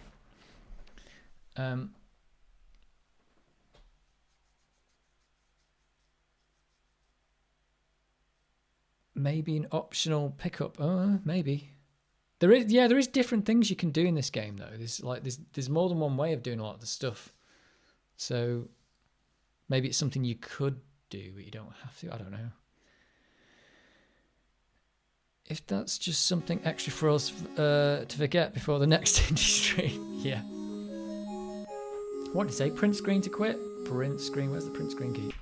Look at that. And quitting actually works. Print screen to quit. It actually quit. Well, it's a good game, but not the balloon bit. That was horrific. And that manual does not do it justice. It does not. So, yeah, it just says, yeah, just control the balloon. It'll be fine. It did say vehicle, though, so there's mention of vehicles in there. Anyway, at least it's made me read the manual, and I've discovered that there are keyboard shortcuts. Going back to the earlier conversation, Gadget UK may be able to recommend a PC. Oh yeah, a PC USB to serial adapter to connect to PC to Amiga. Yeah, I was just saying I'm probably going to write a little app to try and get YouTube comments to go from the PC to the Amiga. So I'm going to have to write a program for the PC and a program for the Amiga. But I was wondering about if anyone could recommend a USB to serial adapter that would work well with the Amiga. Because I went on Amazon and there's just loads of them and they all look crap. That's the problem. They all just like, is one of these going to blow my Amiga up? That's what I'm more worried about. Great stream, Dave. Get up in a sec. Nice to have you here. I'll continue watching your ST video when I finish the stream. Actually, yeah. When I left it, you were like, "This ST's rubbish. It's got no floppy drive and it's got no this. Why should I bother upgrading it?" It's a bit unfair on the ST that, but I know what you mean. If I'd have got that game back in the day, I'm sure I would have come with them. I'm sure mine would have come with a manual. Well, the manual's quite in depth actually. I think this is a thing a lot of people forget about when they're playing these old video games on emulators and stuff. There's a lot of games don't have instructions in the game. It's all in the manual, and you're expected to have read it because you were reading it while the game was loading or whatever. So yeah, it does explain a lot in there, but I haven't read it, have I? We're in a habit now where in today's gaming where you don't read the manual. You just want one with a Max 232, which will connect USB to serial. Max 232, what's that? Max 232.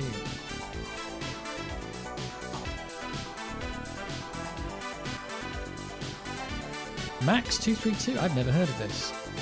Integrated circuit by Maxim Integrated Products, is that right? A subsidiary of Analog Devices. Converts signals from TA32 serial port signals suitable for use in TTL compatible digital logic circuits. Okay.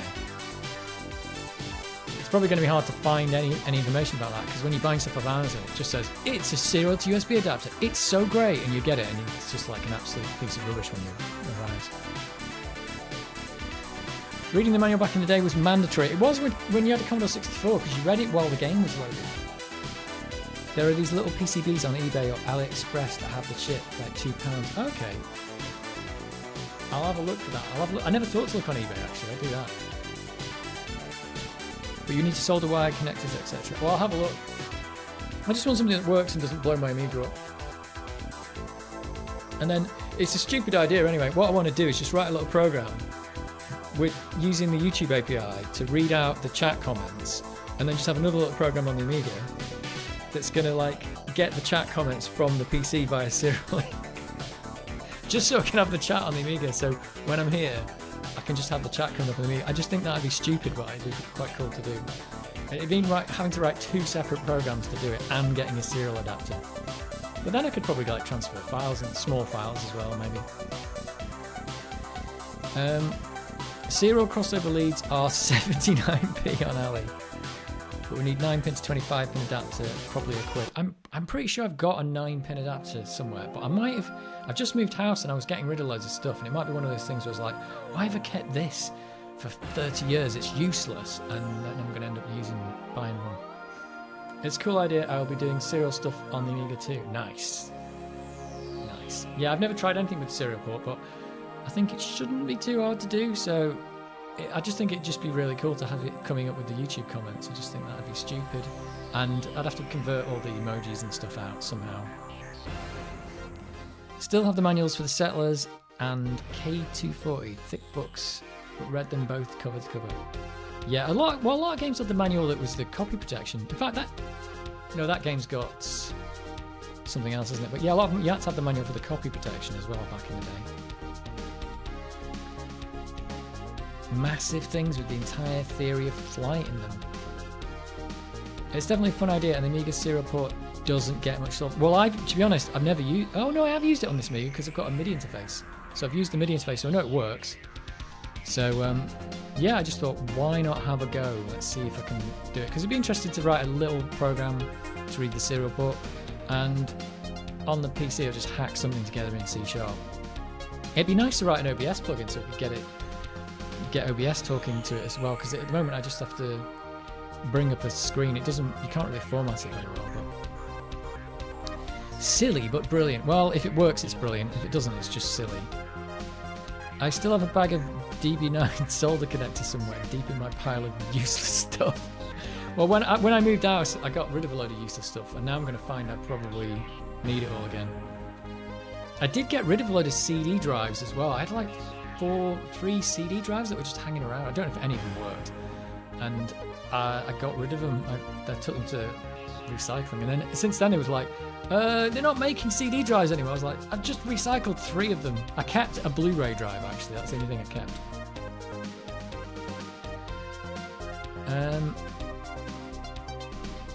Microprose really had their manual game in an art form. You can also shell into it, you can enable remote access in Amiga OS, then terminal in via that cable. OMG. Oh, the possibilities are endless. If you did manuals like the pros, you always need useless stuff the day after you dump it. You do. Yeah. I plan on doing some automation using all that shell access and a board angle. Yeah. Hook it up to your hook it up to your Google Home and get it to like control the lights in your house and everything. It'd be really dumb having to walk over to your Amiga and log into a terminal to control your lights in your house, but that would be a thing. I remember trying to play Gunship 2000. Was that Microprose? Probably. Didn't have the manual, but it had a decent one. Gunship 2000 was the pros. Catch you later. Alright, I'll catch you later. Keep fixing those STs and Amigas. And Neo Geos. And don't run out of cotton buds. But you've got like 1 million cotton buds.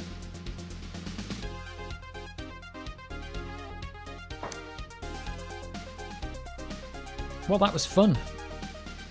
Indie was fun. You guys picked that.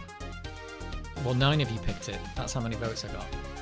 All 9 of you picked it. So Max232, I'm gonna have to look on eBay for that. Max232. Yeah, I went on Amazon and it was just, they looked like they would work, but you just didn't know what the quality of the stuff was. Oh, look. Mini RS232 TTL level converter serial board adapter. Crazy.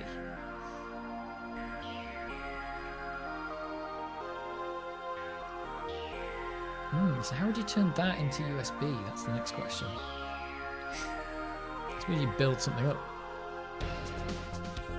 There's loads of stuff on eBay about this. OMG. Well, I wonder if those Amazon ones that have got all the cable built and everything have got this stuff in them. USB to serial adapter USB RS232 Max232. Oh, for Arduino. Okay. Well, there's stuff there. Stuff. Well, I just don't want to blow my Amiga up. That's all I'm thinking about. Let's just not blow it up.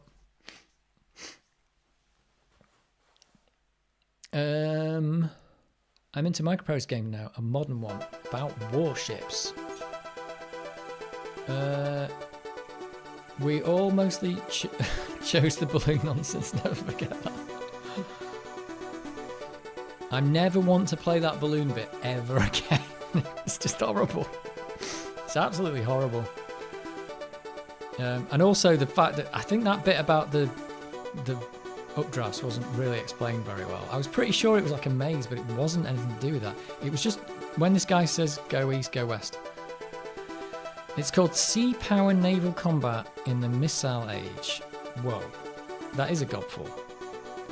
I've used a fair few cheapo USB-C adapters. They've all worked well. Well, maybe I'll just go for that then. I think they probably will need the adapter though, because they all seem to come with 9-pin. Because that was probably, I think on PC, PCs quite often came with the 9-pin, didn't they? I think they dropped the 25-pin after a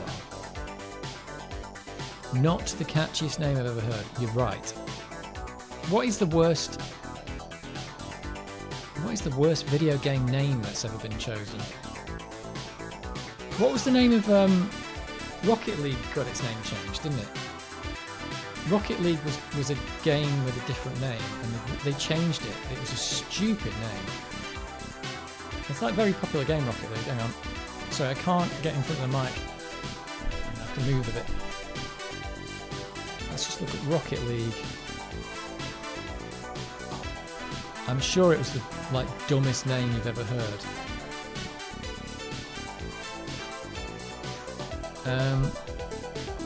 Oh yeah, that's it. It was called a sequel to 2008 Supersonic Acrobatic Rocket-Powered Battle Cars. There you go. And they changed it to, well, let's just call it Rocket League. Supersonic Acrobatic Rocket-Powered Battle Cars. Actually kind of is quite descriptive though. That was a PlayStation 3 game. Series of varied mini-games. So, oh, it was mini-games and one of them was soccer. Maybe. Or maybe it just was soccer. I don't know. There you go.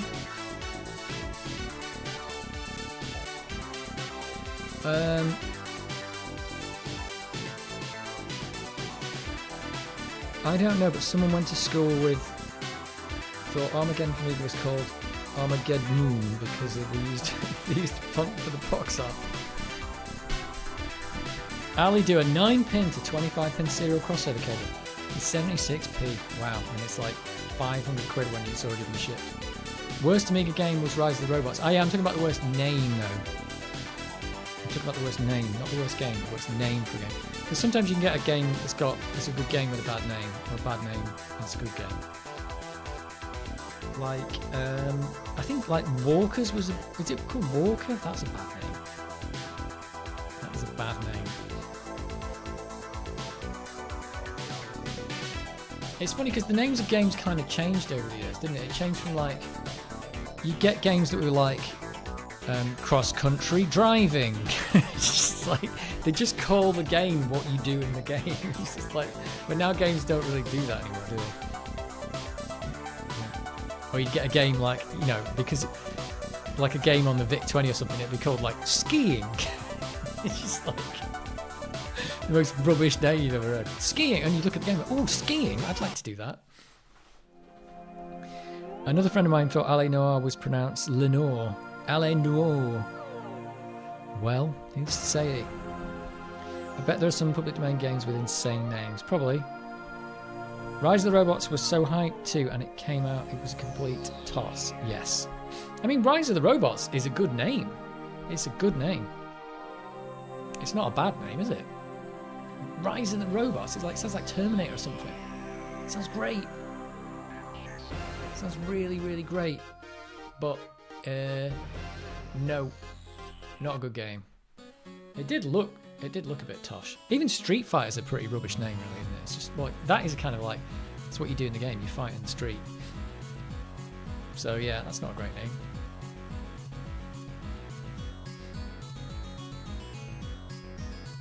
Ghouls and Ghosts is a good name. It just kind of says what you get, and it says what you do in the game, isn't it? Fighting ghouls and ghosts. I somehow always knew Rise of the Robots would be gash. I think it's because I was such a big Street Fighter fan and I'd seen them all come and go. So I was dead to the hype. You can kind of tell by looking at it, it doesn't look very good. It looks like the graphics are fancy, but it's not great. I think Doom's not exactly the greatest name in the world for a game either, is it? But nobody cares. I mean, it doesn't make much sense. It's not really that related to the game, is it? I mean, it should have been called like Hell or something like that, or like Hell on Mars or something like that. would have been more appropriate, because there's more hell in it, but just called Doom. But what the hell, nobody cares anymore, because it's great. The game's great, so you don't care. And in fact, Quake, the game after that, Quake, is also not a very good name, because that name doesn't even really make any sense at all for the game. And the game's a bit disjointed as well. So there you go, Doom. I remember months and months of magazines drooling over the visuals. Look nice in the screenshots. Yep. Yep. And then what's the best game name ever given? I don't know. Bubble Bobble's a good name. I like that. Bubble Bobble. What a great name for a game, that. Quake is a strange franchise. First two games seem totally unrelated from each other.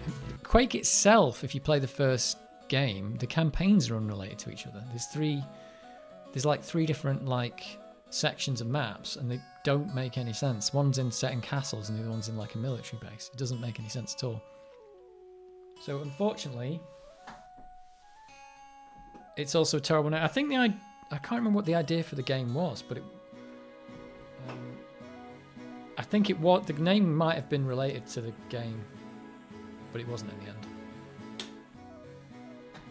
I think Quake might have been a working title, actually. I think they said that. I think it was a working title, but then they decided to call the game that. And then they found out loads of people had taken domain names and stuff for the name Quake. And that's when they said, next time we're gonna have the working title of Coca-Cola or something instead, so people can't steal the name.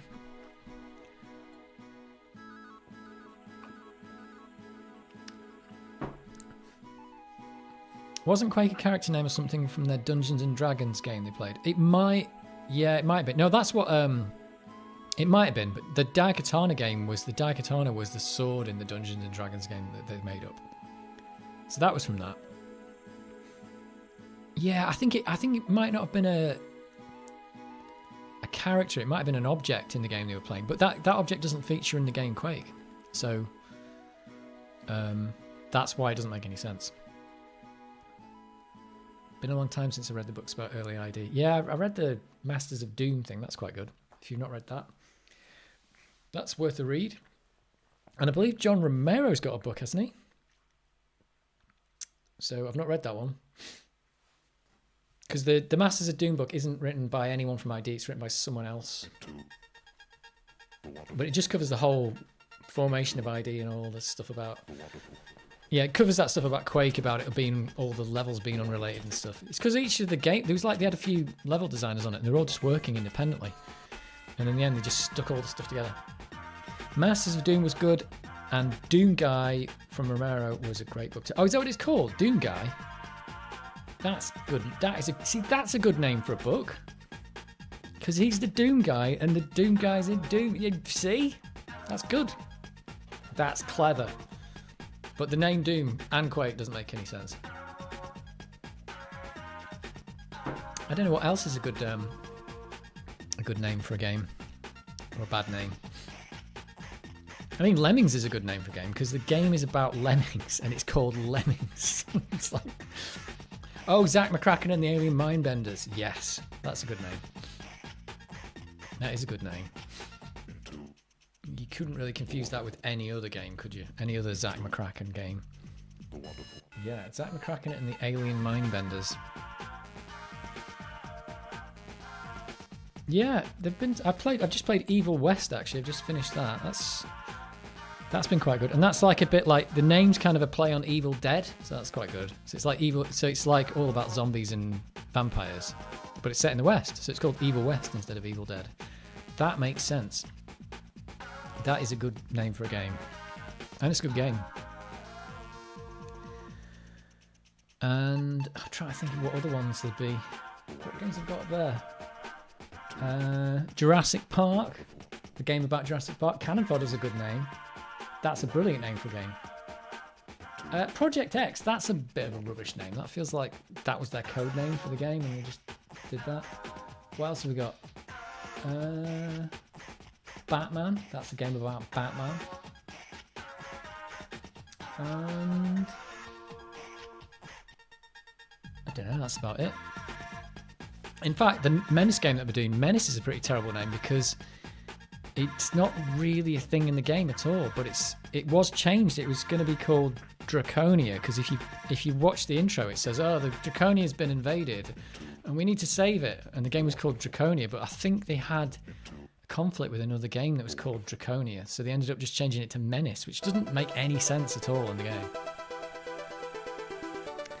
SimCity is probably one of the most descriptive names for a game. Yeah, you're right. That is a good point. SimCity. Yeah. But you don't see it. I don't think you see as many terrible names anymore as you used to. No one would ever do a game that's just called like skiing, would they? Or you couldn't just call a game football. Football for the PC. Can you imagine that? Those days went a long time ago when you could do that. Hockey for the PC.